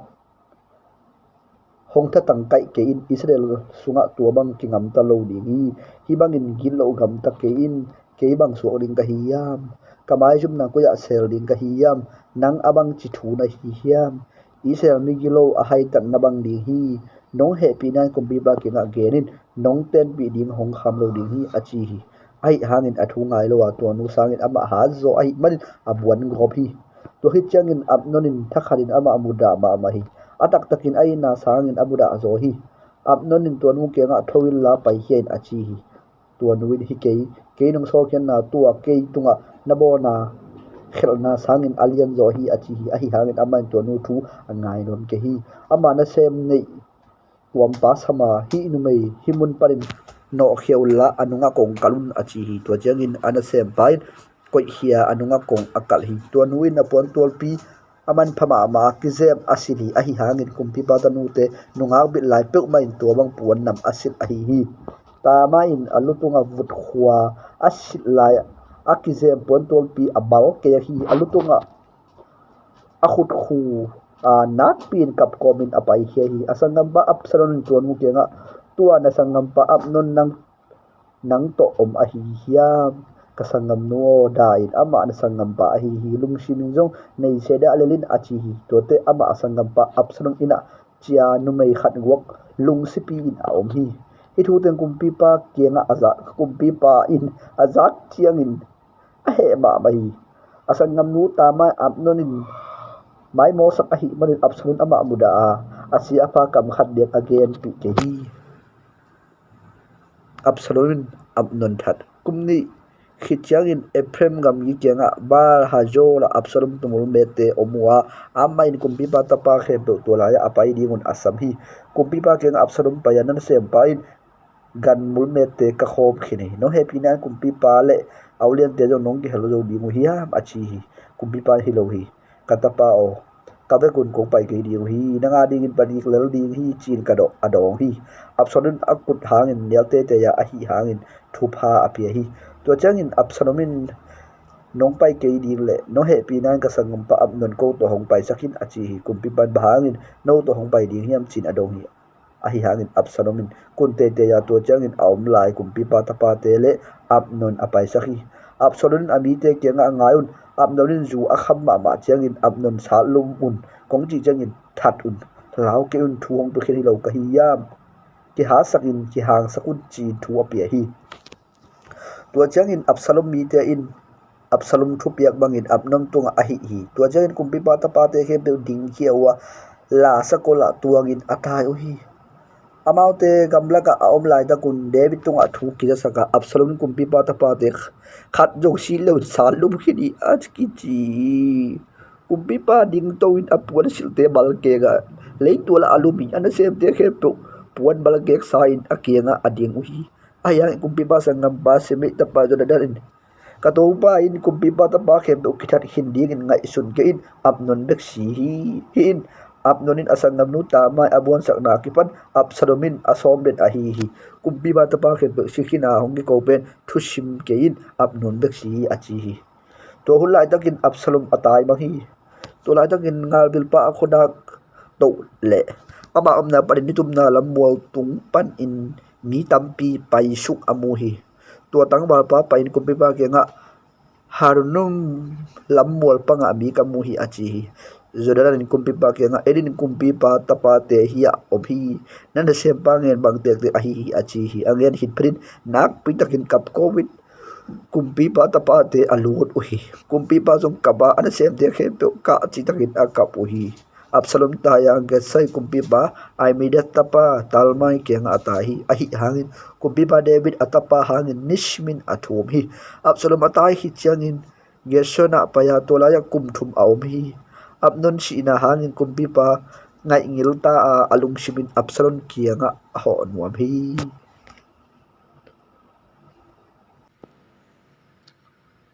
Jerusalem Absalom chaki kumpi pa in Absalom angai lam jedet tapa jobin athehi to jangin jobin te ko ami khat solin to lai panin numei pil khat akip puak sakhi ama in to nu kenga athum thum wakine in thum na puan silte sidilla ki puana sa thau khat peu jang ke in ni tampi sung mi si khat ha nga ada anu mei bangin pagam tain to chen kumpi pa ki nga pa in hi kam maute jangin baho pi in achi hi to te jobin to nu tunga athuren dik ten amuam hi kumpi pa ki nga te ko pa na nu mei pai in aza tang na le lama khupuk suka kumpi pa o ke hong win achi kumpi pa in bangin hong lung kham sakai yam chin adong hi to nun ka pasal si hin mei ngong ka hi ta hi ke ma nan sem nun ta pa ni kanei hi amaute lopa nga kilai wa aphel ding ko ba aum ke hi khalin a khat salin asi hi tua hi ka bong mu pi in kan nana sem nu langa apang hi amauten ama athat asangam pa tangin ama ka tha theina dingun asangam pa asa tu pen honga bun tua changin gam lu ading ka bei sak bet ding hi achi hi kamei am om lai sun sun mit sak ding u a ka pasal min le ama suante hleimai tang panin aphet mang di uhi achi hi kumpi pa in numei kenga nang thu tok sai thu ka pe di hi ina chen achi hi ahi hangin te ko para numei in ka to kumpi pa o ke tung le ka pa in kon pi tunga mo sak na tu hela kumpi pa le ato khum ki mo sak hen achi hi kumpi pa in mi khat pe nang tunga bang khat pe angel le ke kenga hong pai pi in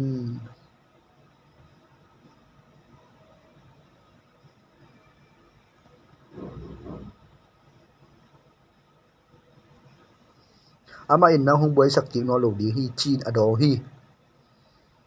tuanuin katopa aset sak no lo na ding in katapa aset sak no lo na ding le sesan phulapa kisiat sak be na parin adal sak ding in kumpi pa in ama pa sian to pa mil lo in tam lo hen achi ama in to ba nun tang na ka lo hi nataba sammal samjang mal samjang khat bek leitunga ake ke di hi achi to chiang in mi te in numein katopa kumpi pa tunga nen sem nu kam khat hong len sakhin achi hi ngenin chin adong hi numein tua hi le bahangin pasien mi te tunga tua to akibang na hi som na hi ha kumpi pa in hi banga achi changin ama le ama akimo pai a hi ahangin kumpi pa in ahol khia sa ta pa samkik ta a hi hiam eite isibel mo dinga tui basa akilwa kik theino lo to akibang dingi a hi hangin pasien nun tang na alak khemang ke di hi alak khemang ke di hi tua sang skin aki hol khiam mi pa ama in midang suak lo na ding in lampi agel sakhi tua hi tuin hi thu ngen di ka to kumpi pa kenga kongpai na mi te ka ki ta hang a hi nana sem nun kumpi pa ka ho pi di nga anna sem nu get na ape khadi hi pasien ko te hong piak sa golu na panin kele katapa khen hiet hong som mi te panin kumpi pa in anna sem nu hong hu di nga thukim khading hi chi hi tua hi tuin nana sem nu in ka to kumpi pa pen asia le apha khen thei pasien van so tak to ki bang a hi manin ka to kumpi pa kamalin ke hong to dam sak di hi to ba nang ma pasien hongom pi ta hen kong chi a chi to chen kumpi ba ni mai kianga tua nang kong dot ding adon na hong im ke in a chi ni mai ka to kumpi pa in hong ngenin a chi kumpi pa hi te khem pe job khut suak a hi na chin adong hi ni mai ka to kumpi pa o nang nun ta na ka lo hi ka to kumpi pa o ka to kumpi pa ngen te panin kwa mai na vei lama hi tak lama hi jongin apia sak thei ki hi ma hi banga hi ding lam hong lak nana sem pa job hi nana sem nu ngen khem pe ama in nana sem nu hong mop a hi tu lai taka om jia khel na ring in nana sem pa jobin a hi ka to pa in hlei tunga apiang khem pe a thei pa sian ba so tak bang pil na nanei hi chin adong hi kumpi ban job kiang a hoi ma ma hi kasem di hi paila tang ba ba absolon basam digin achi hi ama aza tang na lakin job khup bo suga kumpi pa thu pha apia hi jobin kumpi pa in ama na sem pa get na pia a hi manin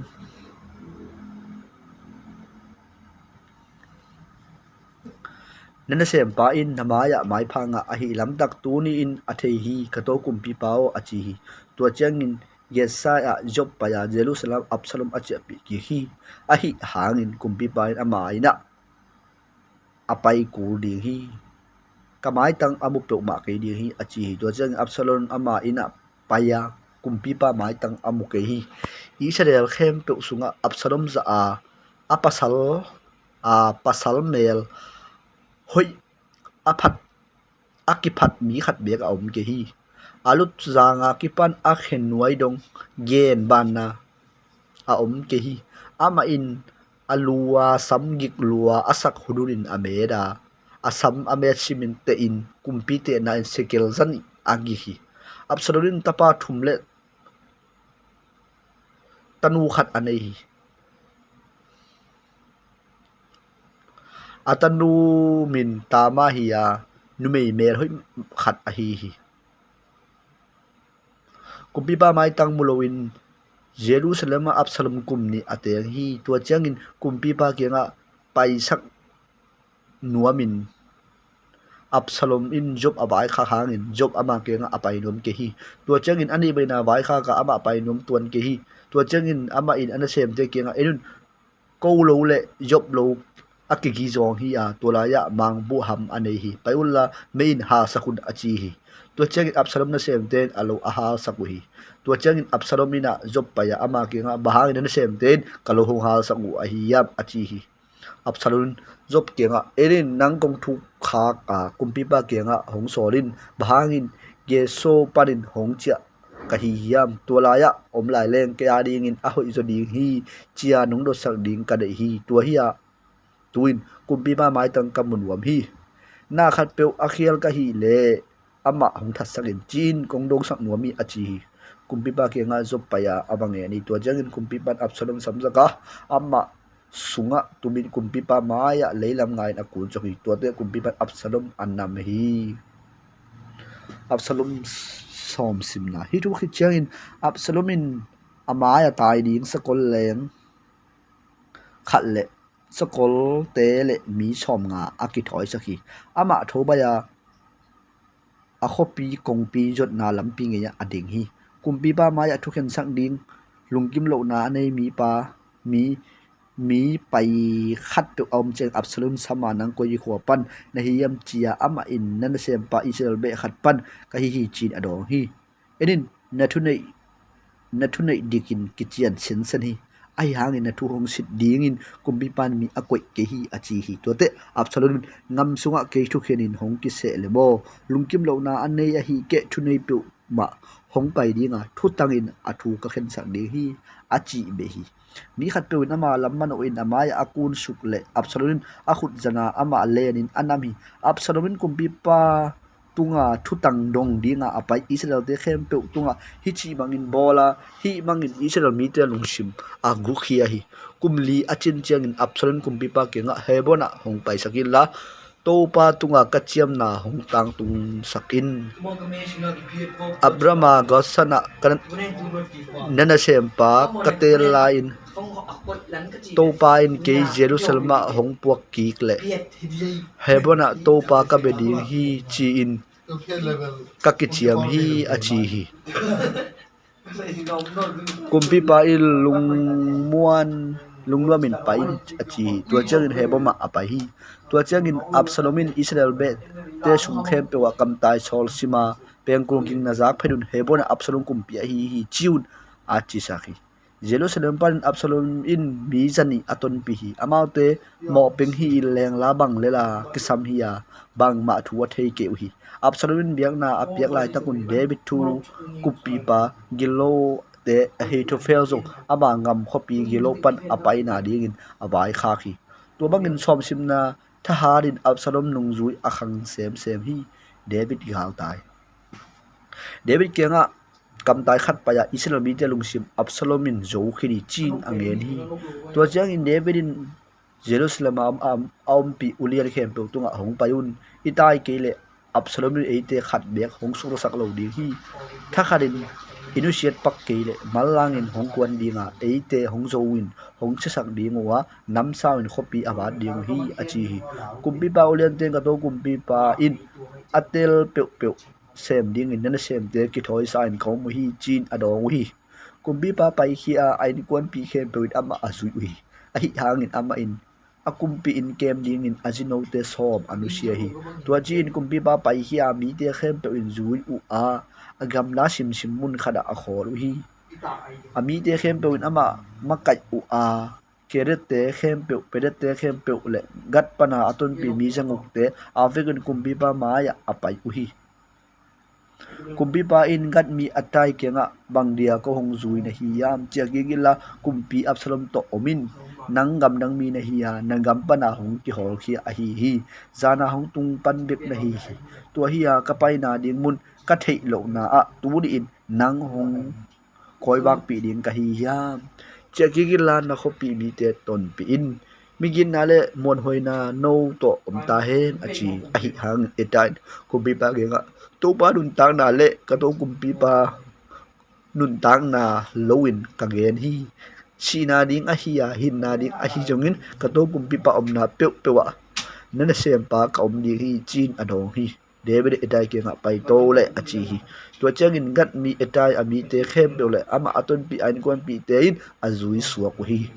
tua mi te khem pe no na khodewa mi te khem pe akap khiawi kumpi pa in jong khedon kuam kantana mi te khem pe in serel ngam lam amano hi jadok jong toraya ki hela ama ompi lebi te khem pe pasien thukun singkuang pi apu ui ama ten pasien singkuang pi nga wa mi te khem pe khopi ban apu su akhit matengun abithain biak na apia hi tua jang in kumpi pa in jadok kenga pasien singkuang pi khopi sunga puak kigin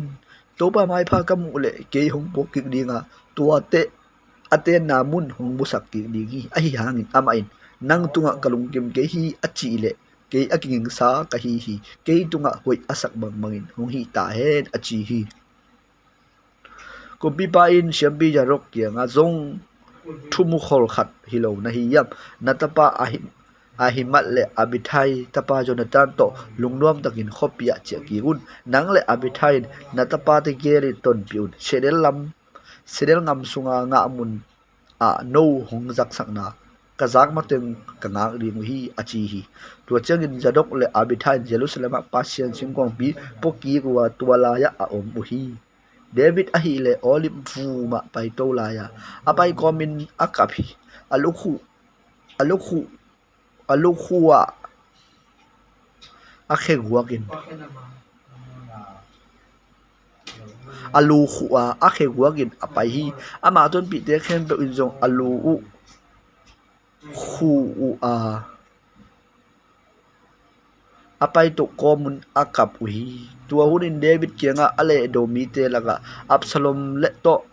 Ahithophel kihel ki Paul hi chin ang heni tua changin Davidin thu nge na to pao Ahithophel kupina te haina suak sakin achi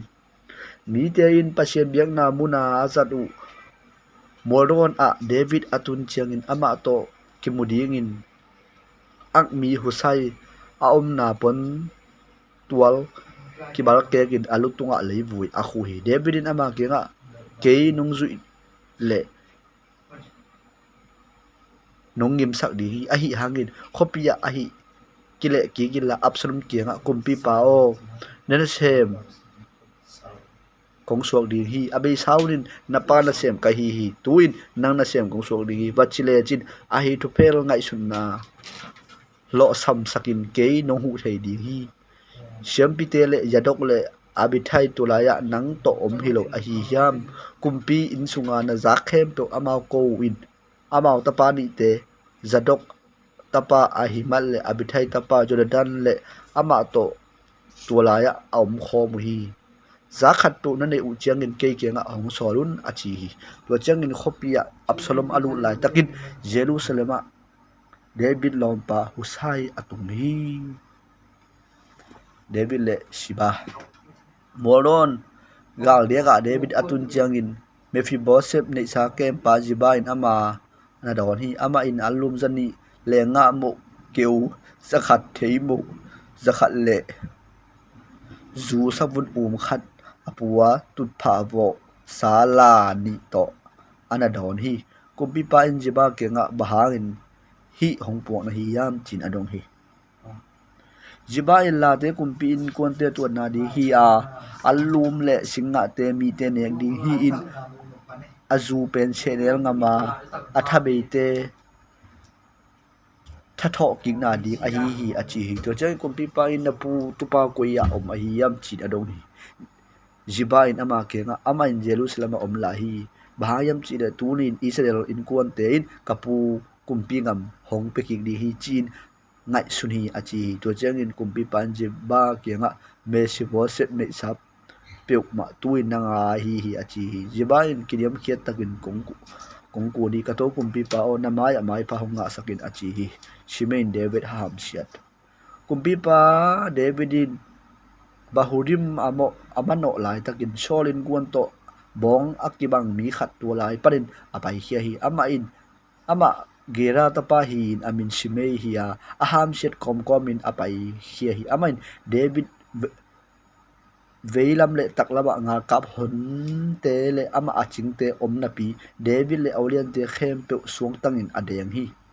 aham set komin Shimei in pai hia no mi hing se san suate no mi sete ama muna na uk na pa solin kon sunga naluan saksisan to pai hong thuki hi to pai na kumpi ngam na tapa Absalom tunga pekhini nangin ming si san luang sak na hi manin a kisia na hi ta hi achi hi to changin jide tapa abichan kumpi pa kianga bahangin hi uisi sain kato kumpi pa ham set a hi yam agenga pain alu hong tan ka sakin achi hi ahi hawin kumpi pain no jide tapa te o no le ko bang kisai hi yam ama in to ba in sol hi hela David ham siarin achia hong sam siat hi le kuain bahangin hichi hi na hi yam chi thei ding hi yam achi hi to changin Davidin abisai le ulian te khem pe kenga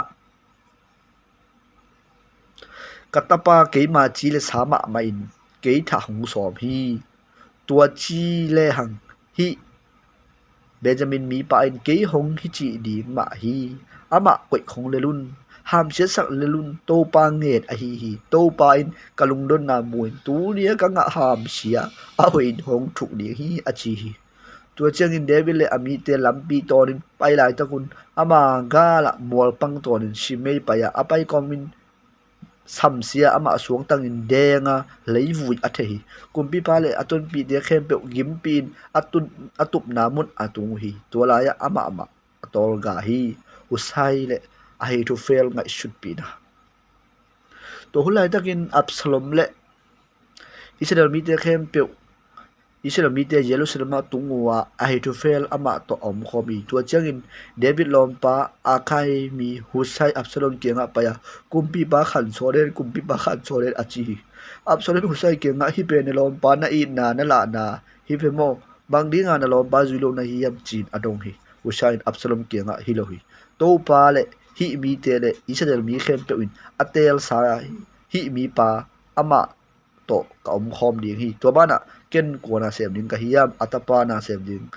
ka hi hiam sem lo ding ka hiam na pa na ka sem bang tek tek in nang ma na ka sem ding hi achi hi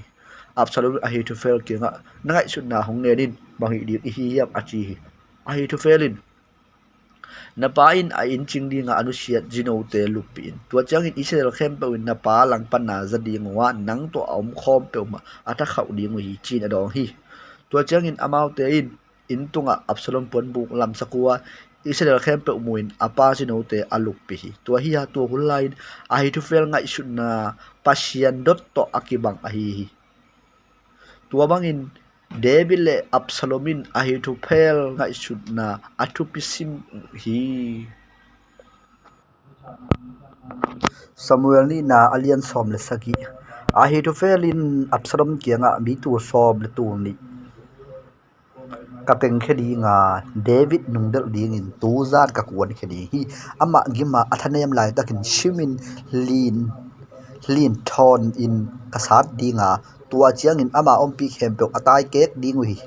kumpi pa be kasat tuk dinga mi te khem pe nang kong pok kik de hi asi dinga mi khat na zon avek pin hong che king na sok dinga mi te khem pe kana sak pe di hi achi hi Absalom le Israel upa khem pe tua gem na hoi sa ui ahi hangin Absalomin at mi Husai jong samdi un ama bangen hiam zapot di ni achi hi Husai ma kenga atun changin Absalomin Ahithophel hi ngai sunna hong pia hi again bangin hi di hiam hi ke ding le ngai sunna hong lianin achi hi Husai Absalom kenga Ahithophel ngai sunna tu tungin hoi lohi na pale ami te na thei sa hi hi amau te nga lu siamwa gamla ga vombino lak sak bang in ahang sanu hi tua tham loin na pa nga do siam na khat hi a zanin nga ka hon pi to a om khom ke ding hi tu na ngon in so homa abuk ke le mun dang khada om ding hi amain nang nga kap te hong shim masale aza kha mi pe mai Absalom zui nga kap te laga tigong ana om hi chidi hi tua jang in Israel khem pe win na pa ngal siam hi a om ama om pi te ngal hang a hi dam a thei sau a hi manin hu pe ka lung sim le ya hang pen te dang lawin lung chidi hi tua hi chang in ke ngai sumna a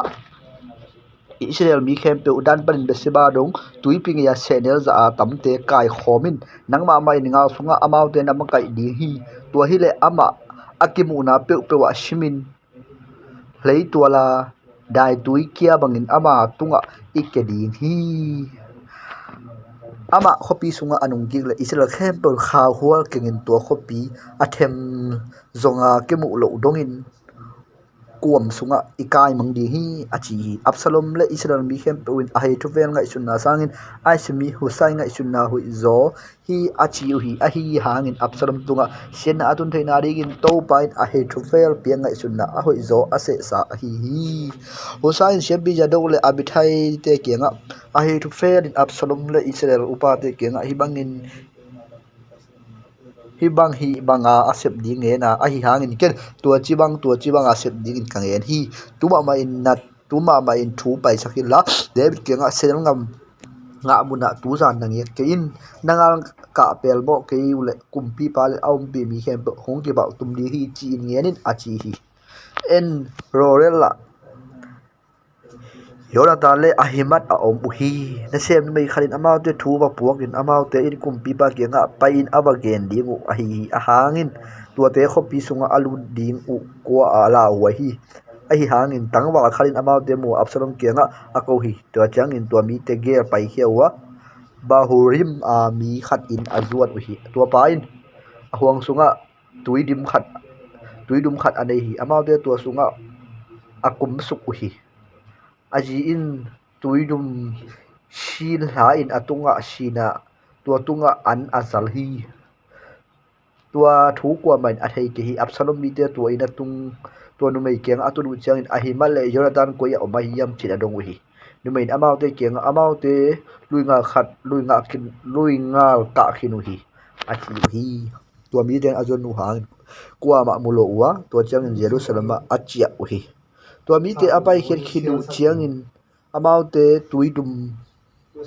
panin ka to gua kumbi David thu puak ding in apai uhi amau te in malang ten pai kheu la gungal ka un ahi to fe din no tunga hi bang in ngai sunna pia hi achiu hi to jang in David le om pi de khe pe pai hi in yoran gal ka a yoran gal agal ka uhi khobak chang in yoran gal agal ka nai lo khat be ka om ge uhi a he to fe lin ama ngai sunna akazu lo lama mu chiang in ala tu pha voin ama gam khopi aina ache hi ain sung bai hom saka to khi chiang in aguyo hi tua chin ama sia apa hana ki bu hi mahanana David paya Absalom le ami Israel te khem be yodan agal ka uhi Absalomin job muda nga kap te au ding in amasa akoi amasa ben Israel te khat hiya yethel min nei mi khatapa a hi ama in job nu jire sangam nu na hat tanu Abigail aten pi hi Israel te in Absalom in Gilead a giapol asadu hi mahanana David atun changin raba pana amonte na hattapa sobile lodiba pana abnon tapa makile rolim pana Gilead te baisela in wallom le kuang le in van zatte apua ku hi amau te in mangpu le mangpu ham an nen le an tang kan sa le zong be khoi ju le khoi thau khal tu le bong noi khal te David le ami te nek ding in apua ku hi bhayam chit amau ten mi te gil kerin gibua serial gama adang ta ku hi achi uhi Absalom sina Davidin ama ompi ami te ki khom saga atu tul au azaza au te ase hi Davidin nga kap te kon khe saga se thuma khat job uk sakin che thuma khat jire tapa job sangam pa abisa uk saga athum na gat te otai auk sakhi kumpi pa in nga kap te kenga keima ma no to kong kon khom ku di hi chi ang yani a hi hangin mi te na kon tok ba ke di hi ko te hong ki ke le ko te hong ki or mo lo di hi ko te alang na ngon ka si ku jong in hong ki or mo lo di hi a hi hangin ko te tul som wal man na hi khopi pan ko te hu na hong po le chin hoi jodi hi a chi hi kumpi pai no te hoi sak pe pe ka ngam ta di hi chin adong hi tu a hi chang in mi te khem to atu tu le azaza ugin akon khiat lai takun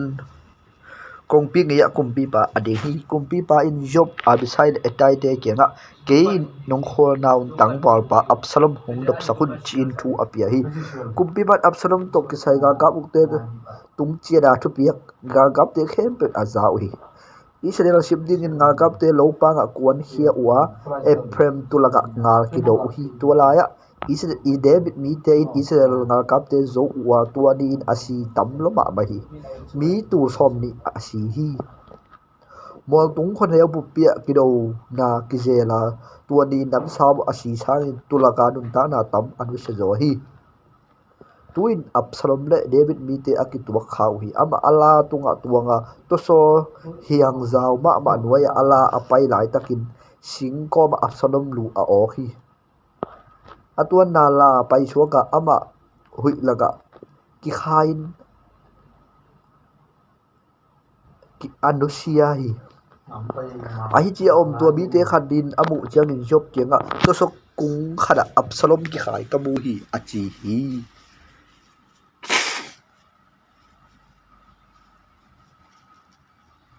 tua angen mi pa tunga zobin bange ama muinge bang dia tua mun ma leila ka sat hepa lo na hi yam tua chi le chin gun se kilo sob le gal hang kongak hong ki pengel ding hi veng achi hi ai hangin mi pa in sekel tu khat ngon kite khian hong pele hong ki pele so kumpi pa ta pa tha na ding in ka khut kali ke ding hi câu tê ra cái cùng pi pai nắng lệ abisai lệ etai tê kia ngà cái nông khoa nào tăng bal pa Absalom hong do mun chin thu hong pia hi cái nông tăng na ala wain khale cùng pi pa in la giác lộ này là nắng lạ cái kiềng panin na kik kang quậy hoặc hi chi in adong hi jobin hi bang in nang hong ngang man non ke ning achi hi tua chang in tei kho thum la a to in to so ko ma ahing la ya Absalom lu tang a tua te asun hi tua te job ngal hiam toy mi sobin Absalom in sarin athat hi tua chang in jobin bengul bura jobin hall sak ahi manin ngal kap te Israel adel non keu hi amaute Absalom lakhia wa tulaga dumpi khada lonin atunga suang tum tampi tak achian net uhi tua khit phenin Israel de khem pe ama in chera ata uhi Absalom in ke min ban zom ding tapa kanai ke hi chin ngai sun ahi manin anun ta la ya khom pi khala mual ding in kumpi pa kuam sunga aputhi ama in tua kuam bi amin posaka tuli dongin Absalom mual kichi David thum wachang in jaruk tapa ahimat in ke bata in to pa in agalte khut parin kumbi ba ahut khen na thu thak ka ba kaudi achi jobin tunin athu thak kaudi gin nang hi keite kumpi ba tapa si ahi marin ahun dang te kowin chin ange ni to chang in jobin ko smi pa ke nga paila namu sa te kumpi pa ba kowin achi job ma ko smi pa kuna atai pa hi yaruk ta ba meri job ke nga bang hi ta le ko simi pa nga ke jo hong ta sakin achi ki hi a hiya jobin khata pa bang dia bang pai nop na hi ya thudak hil man pa dang na nga ke di hi chin adong hi to ba bang hi ta le tai do ming achi hi to jang jobin tayo le achi hi to te zang lei lam to ni a hi mat ta ya coach mi pa amak khel hi kong pi sung nung le aponung ke kala job atut lai takin kul kong pi khum zanga garbil pa aka to hi ama khoda ga mi ka thong dai amu hi garbil pa gum bi pa sama again hi kum bi pa ama ki a hi de tu hi di hi achi hi mi pa anai tik hi to jang garbil pa in mi tai dang khat mua anuai ya kong pi ching pa samsungin endi in mi dang khat kia hong tai leo chi in a ko hi kum bi pa ama zong thui ma hong puak pel mo di hi achi hi garbil pa ama sapen zaruk ta pa a hi mat tai to kishun sai achi hi kumbi pan ama mi hoi hi ama thu hoi hong tun ding hi achi hi to chang in a hi manin mai leilam nganin kumbi pa ma ya gun suga hoi khini to pa na basien ki phat ta hen ka to pa kumbi pa lang khada khut lik te parin hong hu khita hi achi kumbi pan tangma pa Absalom aswak ta hiam chin adong hi a hi manin jobin kumbi pa na sem ba ki hong so lai takin boina lien pi khat kamua nana sem ban bang hiam chi ka thei ke hi chin adong hi kumbi pa in pa ma dingin la na nga kin achi hi to changin ama pa in pa ma ading hi to hi changin ko simi pa tunga ka to kumbi pa o thu hoi na za in nalanga ading khem pe panin tunin to pa nang hu ta hi achi hi kumbi pa ko simi pa ke nga tangbar pa Absalom aswak ta hi a chin adong hi ko simi pa ka to kumbi pa gal te le nang hong na sak nuam ading te khem pe to tangbar pa do ki bang ta he chin adong hi kumbi pa aking ngai hi ama kong bi tunga inde apai to in akapi apai to komen o katapa Absalom nang si tangin ke si ho leng mo o Absalom katapa achi hi zup genga kumbi pa Absalom ka in athum hi chin akiko hi to changin tuan di in atapa hangin kumbi pa dai hi chi nga ka hon pin za ai bari nga ka bu pi adi gi tuan ya go zo na thum na aswaki nga sim na pa na tai te mai sumin adap lut bangin tuan din mi pi te kho bi sunga adap lu hi kumpi pa in amai khuin o gataba Absalom chi nak pin akapi to changin in sunga job lu da kumpi pa ge ga nang ma nun tang na natanu natapa te nun tang na le nazi te nun nazi pi te le nazi no te nun tang na ahu khia nami te khem pe turin na mai yum sakhi na hong muda te na ida na hong i te na muda hi turin nga ga mang te le ami te bang ma malo na su sak lam kitel hi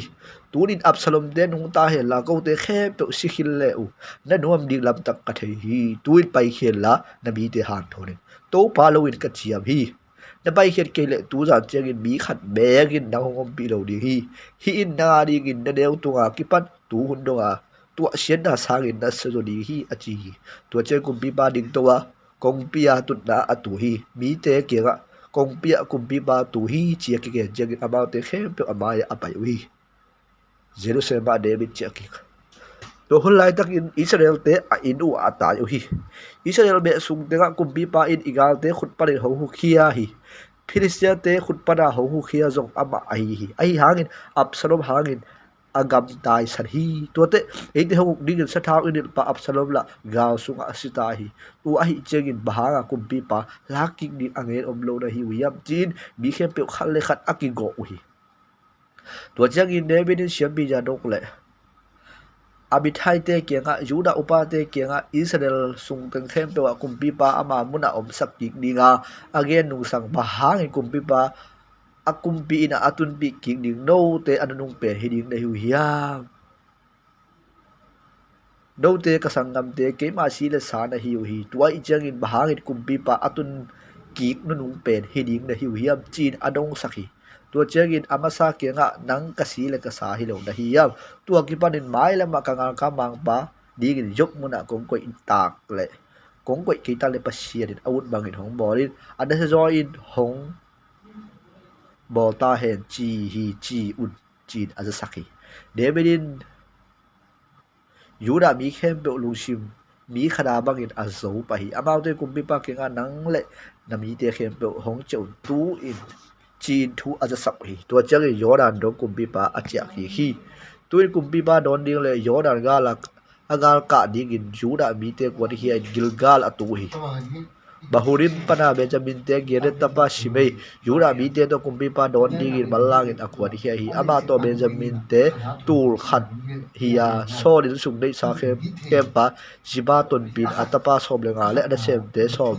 di to ahi hi about te kumpi pa da Jordan atai su khethan hi kumpi pa in kwan te angal ka pin ding le ama dei bang asem dingin nga muna angal ka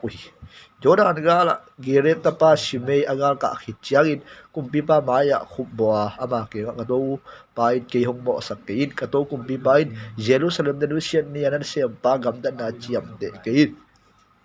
kumpi ba in na to na lungsima koi ke ahangin nana sem pa ke ma ka mo lam ka the hi ahi hangin turi ka to pa kumpi ba don de Joseph in kwan bu pi parin ke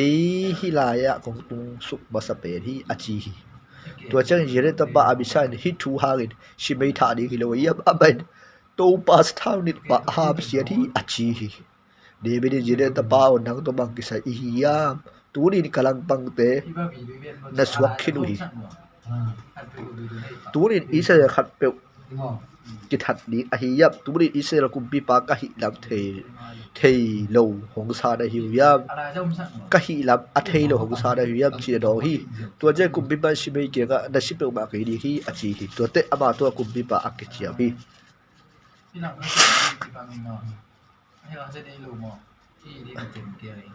to changin to te kumpi ba ke che mi so to ba Mesifo se jong kumpi pa don ding in apai sugi amai kumpi pa apai khera kipan ngal muanga atun king ni dong akhete julowa amung mulzong kial lowin puan sil jong asop ke hi kumpi pa don ding yellow sempat akwan khiat changin kumpi pa in mangdinga ke hong juilo na hi ya Mesifo se ji adong hi amai ka to kumpi pa o ka khe ba ya kumpi pa ka zui di hi ka tu na ding la tut pha hong bo sakin ka chi a hi hangin nana sem pa jiban ke hong khe mi amain ka to kumpi pa ke nga nana sem pa hong en siat a hi ka to pa kumpi pa van so ta khat to ki bang hi tu a hi changin nalung simbang bangin hong hi in ka to kumpi pa tunga ka pu suan te khem pe thaluk ding vi ve hi na bi nangin nana sem pa na saboya tu te laga mun nung pia hi tu a chang kumpi pa tunga bang ham ban nangen thu lai ding ka hi yam achi kumpi pa in bang nge lai lai na hi yam nang le jiba lo te na hom di un thu kapia hi achi hi besi bo se kumpi pa ke nga na khem to ama la sak tuin ka to kumpi pa nom ta ke inong tum ki hi achi hi gile te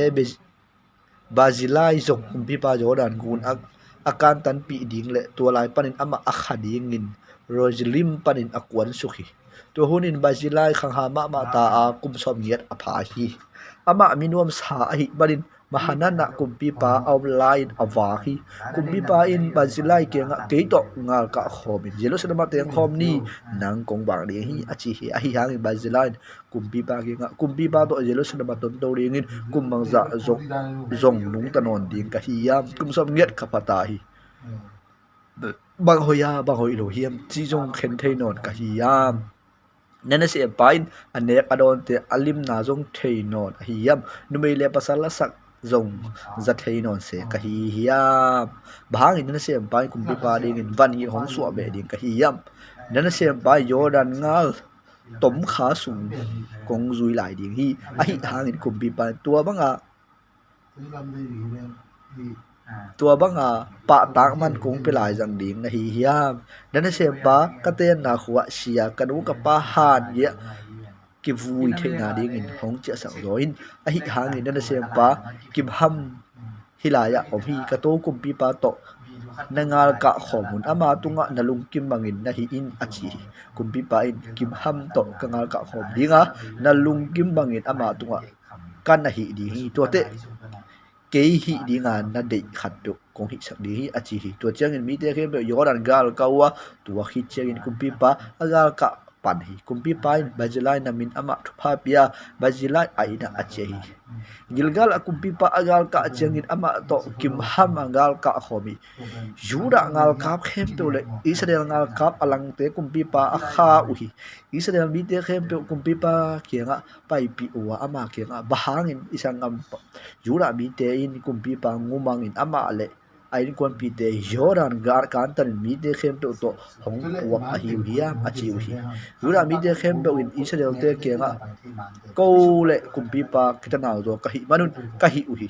bahangin hitua he na hiwiam kumpi pa tan ko ne kha ka hiwiam ko ading in na khat pe la ka hiwiam chin adong hi to cheng israel mi te jura mi te kenga kumpi pa tan som ka ne hi tua ban david pen no sang in ko to ka kenai zo hi tua hi na pi bahangin hong shimo na hiwiam kumpi pa la king di asom basa ko hi lo ka hiwiam chi do hi ai hangin israel mi te sang jura mi te apaw khau zo hi seba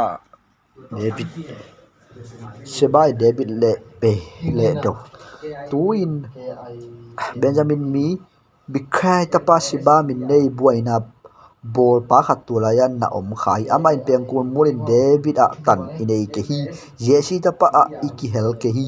israelo na puan buk chedu a zuonun achi hi to changin israel mi khem pe david tai sanua biche tapa seba azui hi ahi hangin juda mi te yoran prin jerusalem dum lamton tunga ama kumpi pa ama azui tin ten hi jerusalema kumpi ina david achi anki changin kumpi pa in kem chinga akoi asino som te samin in khada koya aching sakhi about anwa ga hi hangin aluk pi ke hi about asi dongun mei gongin aki khom chipi to changin kumpi pa in amasa ke nga nithum sungin juda mi te ka ke nga ki khom sakilla nang ma hi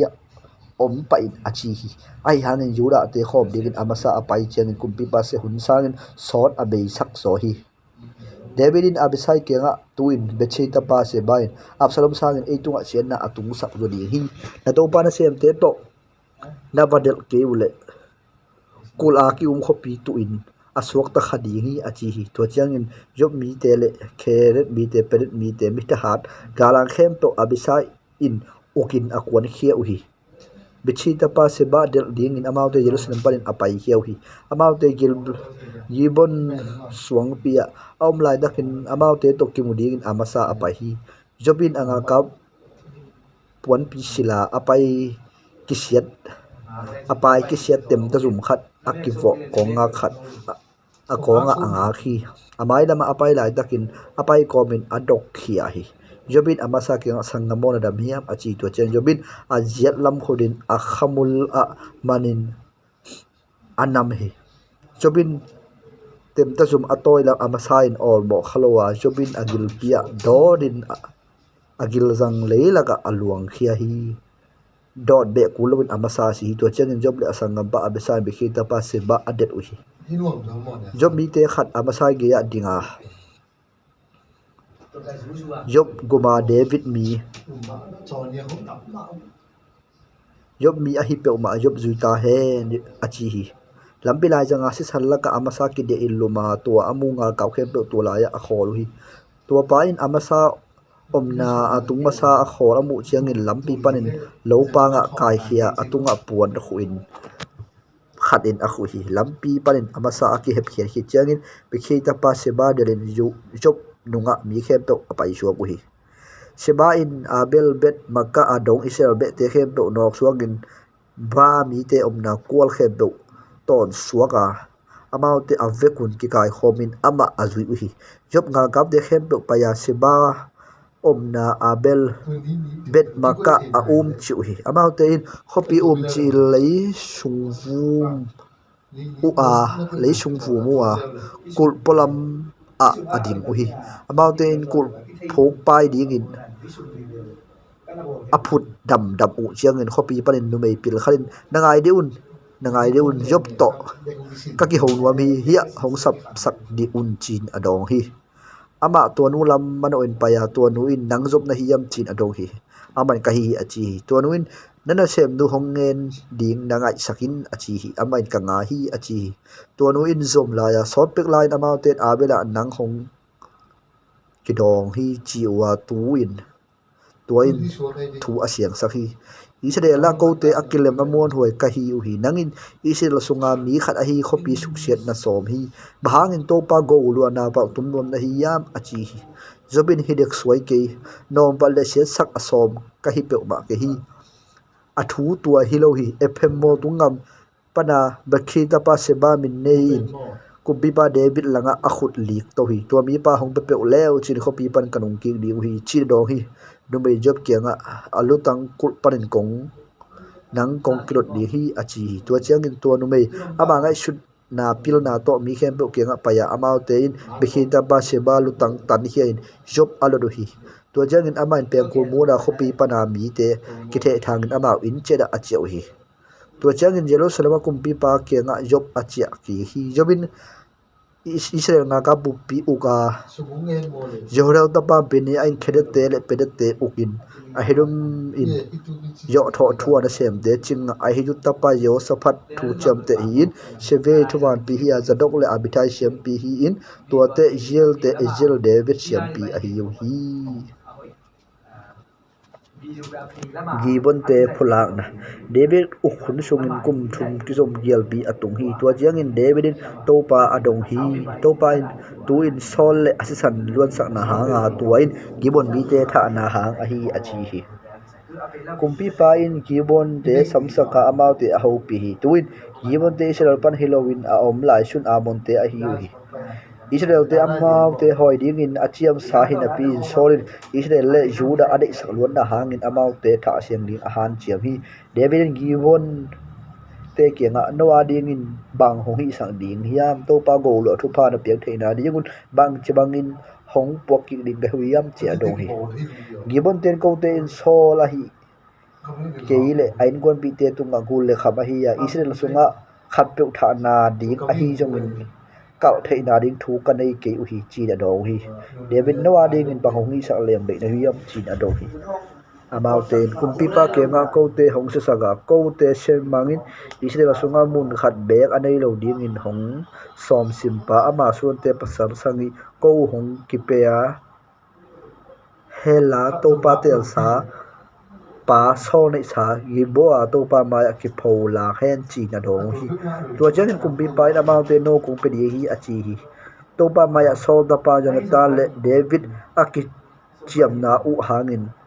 kumpi pa in so tapa Jonathan tapa Mephibosheth asi lahi ahi hangin kumpi pa in ai tanu jire pa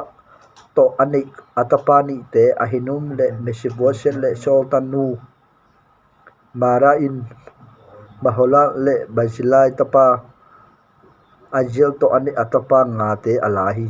ama in gibon te tung amaute pekhia amaute in mual tunga topa mai amaute thadin aphola khu hi amaute asangi unshi kho muwa mangbu ham la ka pat tung allak ki patnin amaute ki thati ai tan no jela in ipi pualla ama man so tung khat tunga aphahi aman allak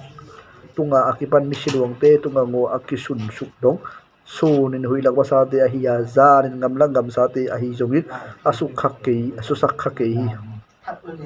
ai tanu shor jino jipa in to banga a hi lam David kinga kingen changin ama apain gabbis gilet khomi te tung panin solin atapa jonathan gu te alahi Philistia te in gibol tunga sol asa tukhidu changin amaute akhaina u betsen mi te tual ngong panin amaute alak hiat simu a hi Davidin sole atapa Jonathan gu te to panin pu a ki thada aki pholak te gu te kai khomin agom khom hi amaute in Benjamin zila sol tapa kais solpa kais hana sole atapa gu te phumua kumpi pa thupia khem to a hi to khi changin pasien in tuanga mari thuge nau ado hi Philistia ki do na khat bei Philistia to Israel mi te ki do hi gu hi Philistia te shimding in ami te to David kon suwa amma atha be ba ma hi rapha suan te khat atei pi pak shum ngau sekel zangu ngi ka nam sau thak khat aking Isbot benowin David kathat ding achi hi ahi hain jile tapa abisai David huwa Philistia pa satukin athari to chang in David mi te Israel te meiwak amin lo na ding in ngal simbin ko to hong kon khom non tak le chin akichia mu hi to ni ki chang in Philistia te to kido na khat om ki hi to hunin usai mi sibida in rafa son te khat sap athathi god a Philistia te to kido na dang khada Bethlehem mi jajiloimin tapa ehanan in atei pi bur siam long pi che apha gitte goliat athat hi gada ngakeu na khat laya bigol ba ma khat a khut lang khat a khemeng guk khut meng guk tuak ne ya a khe lang khada khemeng guk tuak ne in avekin som ni le li a hi ama zong rap fan so te pat a hi ama in Israel aphin chiang in David sangam pa shimei tapa Jonathan in athat hi li te gada rafa son te hi ya amaute David le ami te khurin apu ko hi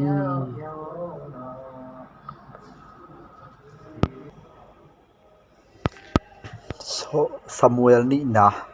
alien som ni le ni David phatna la topa in agal te khem pe le sol khut parin ahut he chiang in David hi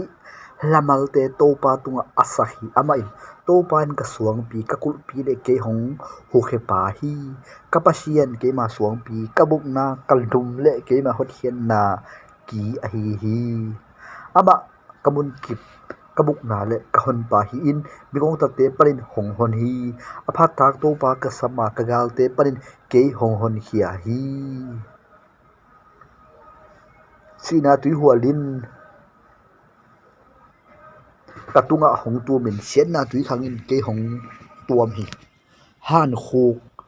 khawal te in ke hong viala sina thang te kamaya ki kam hi kalung don hunin to pa ka sama ka pasien tunga ka ki ko hi ama in begin people in ka o hong za ka ki ko na abila atung hi leitung lingin ki singa wan te bu pi ki lo hi ama he a hi marin amau te ki ling hi anak wang panin mei khu pusuaka akam pan in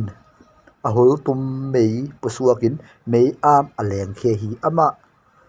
van te phen wang in tuak suga a khenwaya mei vom te akahi ama khrete tunga tuangil hlenga hui kha te tunga aleng hi ama in khomial bolin ama khomial pi in chia tua in wana gwa mei mial te a hi ama omna khowak phatna panin kek tang akuang khia hi van panin to pa in van ging saka sang pen pa ok kithon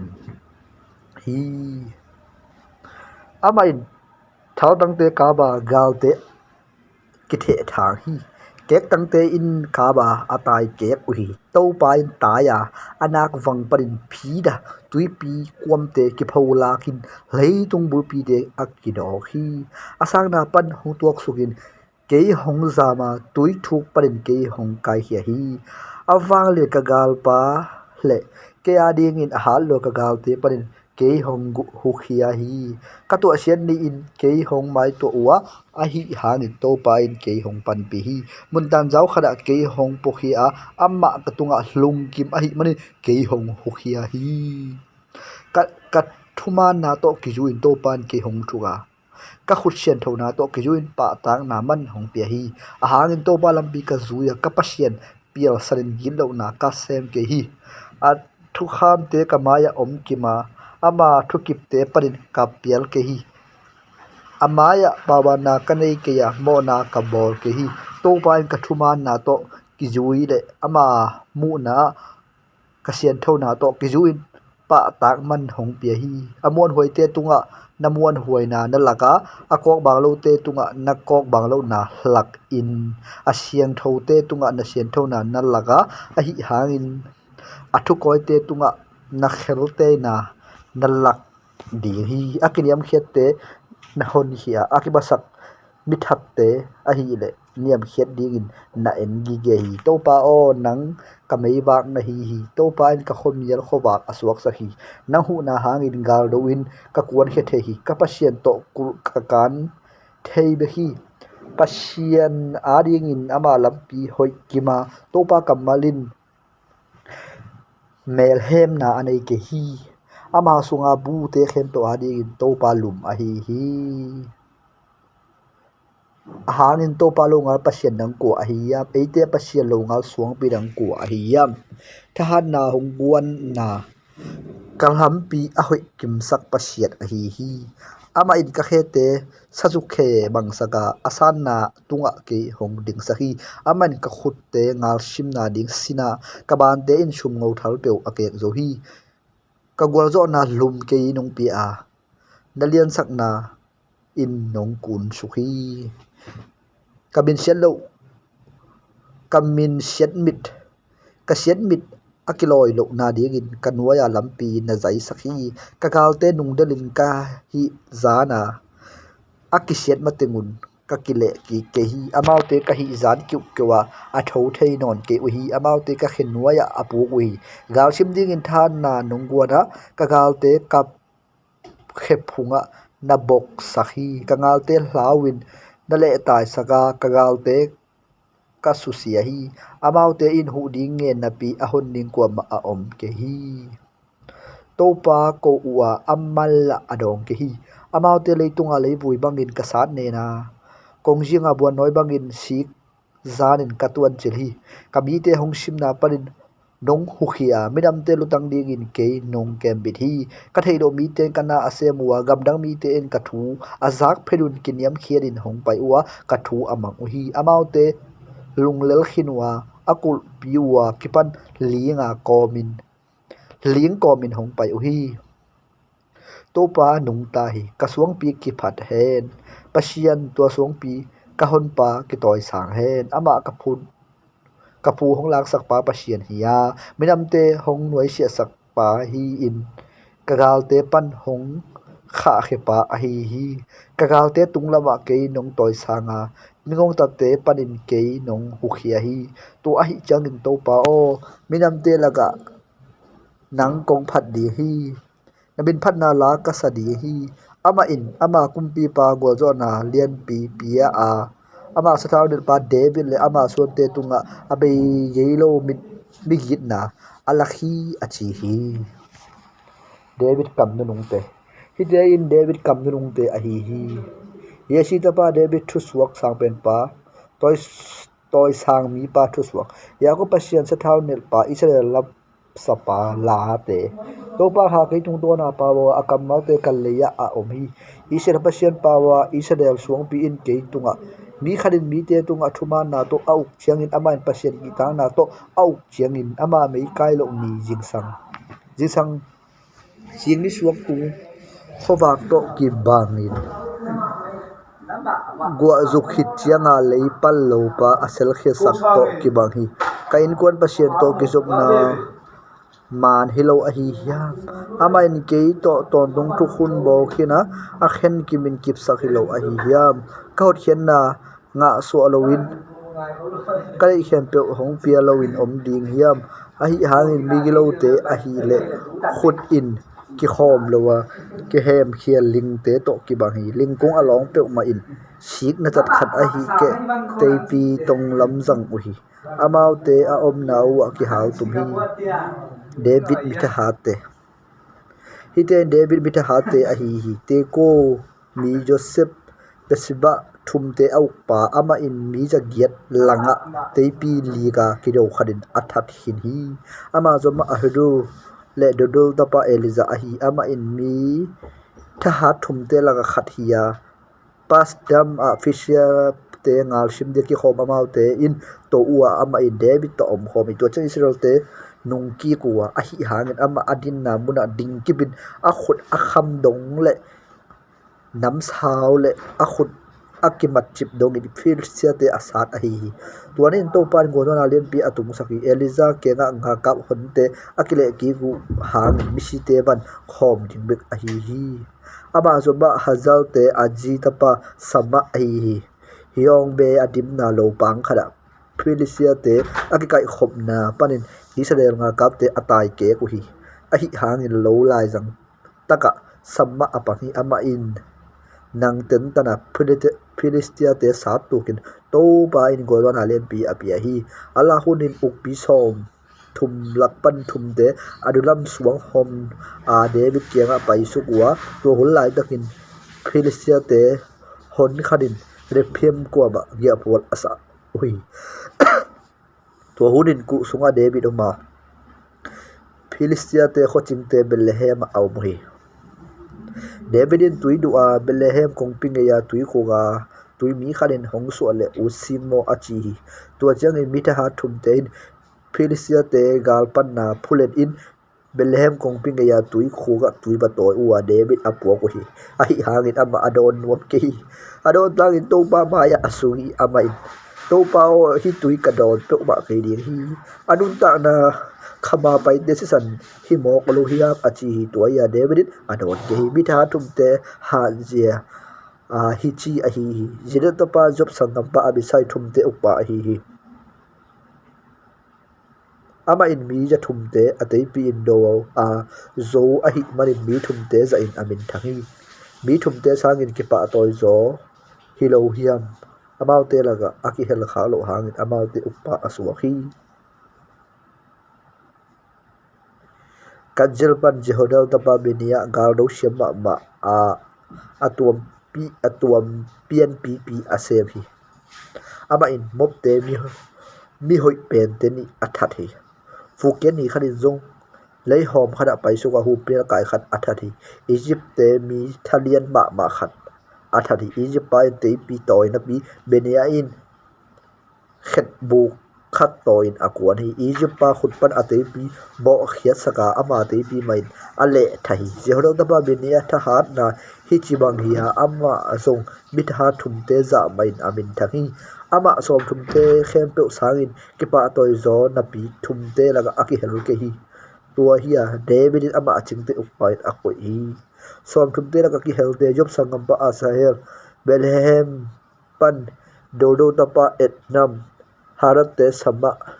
hajet te ekele pekita helet te ko pan aset tapa ig anadot pan ebiza hosat pan mehonai anot pan zalmon japura mahara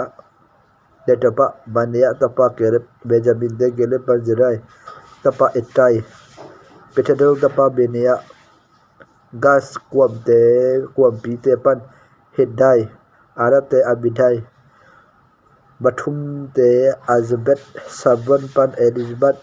yasin tapa hajal le samat tapa jonathan hajar te sarat tapa ahiam maka abisai tapa eliphet gilet ehitofel tapa edim Carmel te Hejo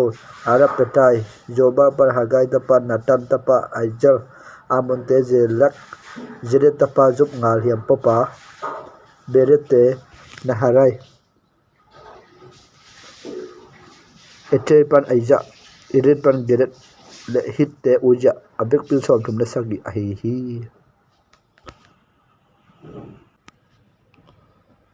Davidin gal sim thei phaja sim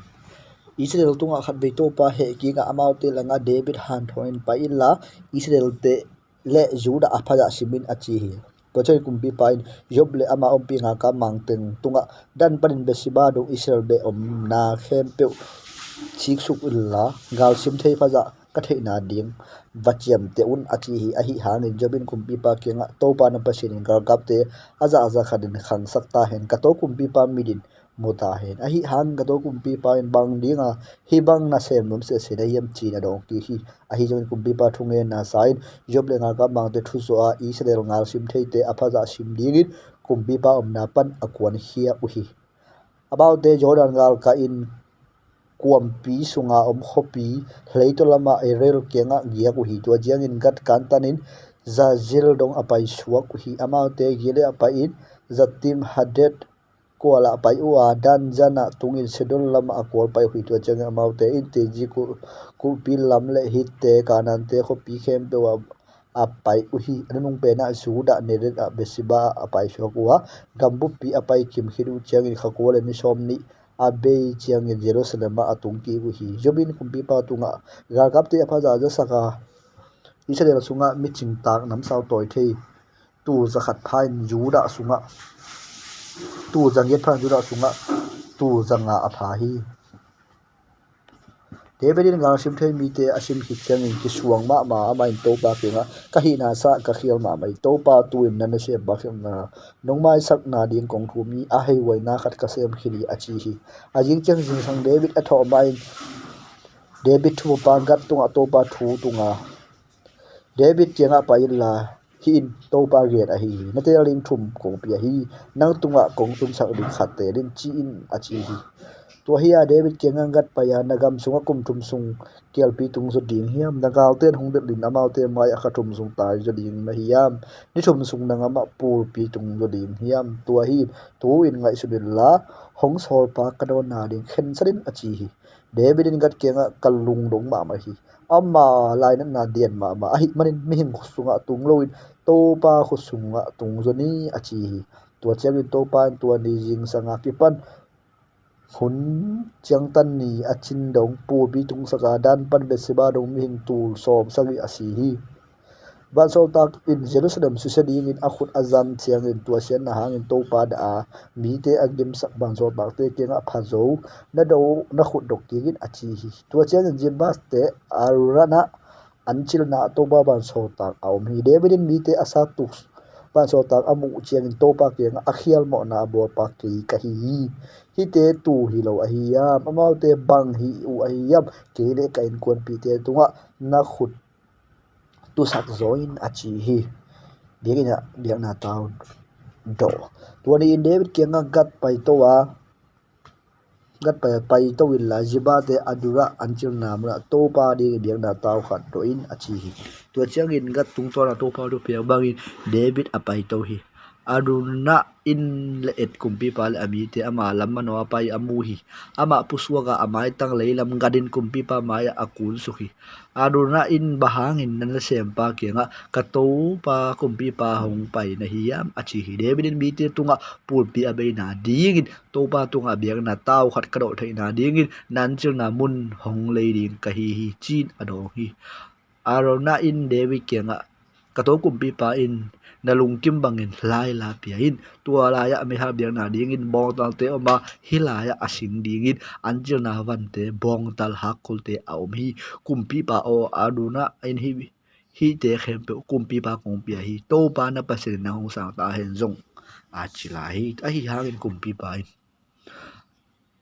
aruna kenga hilohi aman kong petek te di hi aman bang ma beilowin to pa kapasien tunga me ha biang na kape ke di hi chin adong hi tua chang in davidin anchil na phole bong tal te hleya tua te man ding in gun sekel som nga apia hi davidin tola ya to pa ding biang na taw khat do a me ha biang na te le kilom tang na biang na te apia hi tua chang in to pa in agam tang in thuget na donga Israel tunga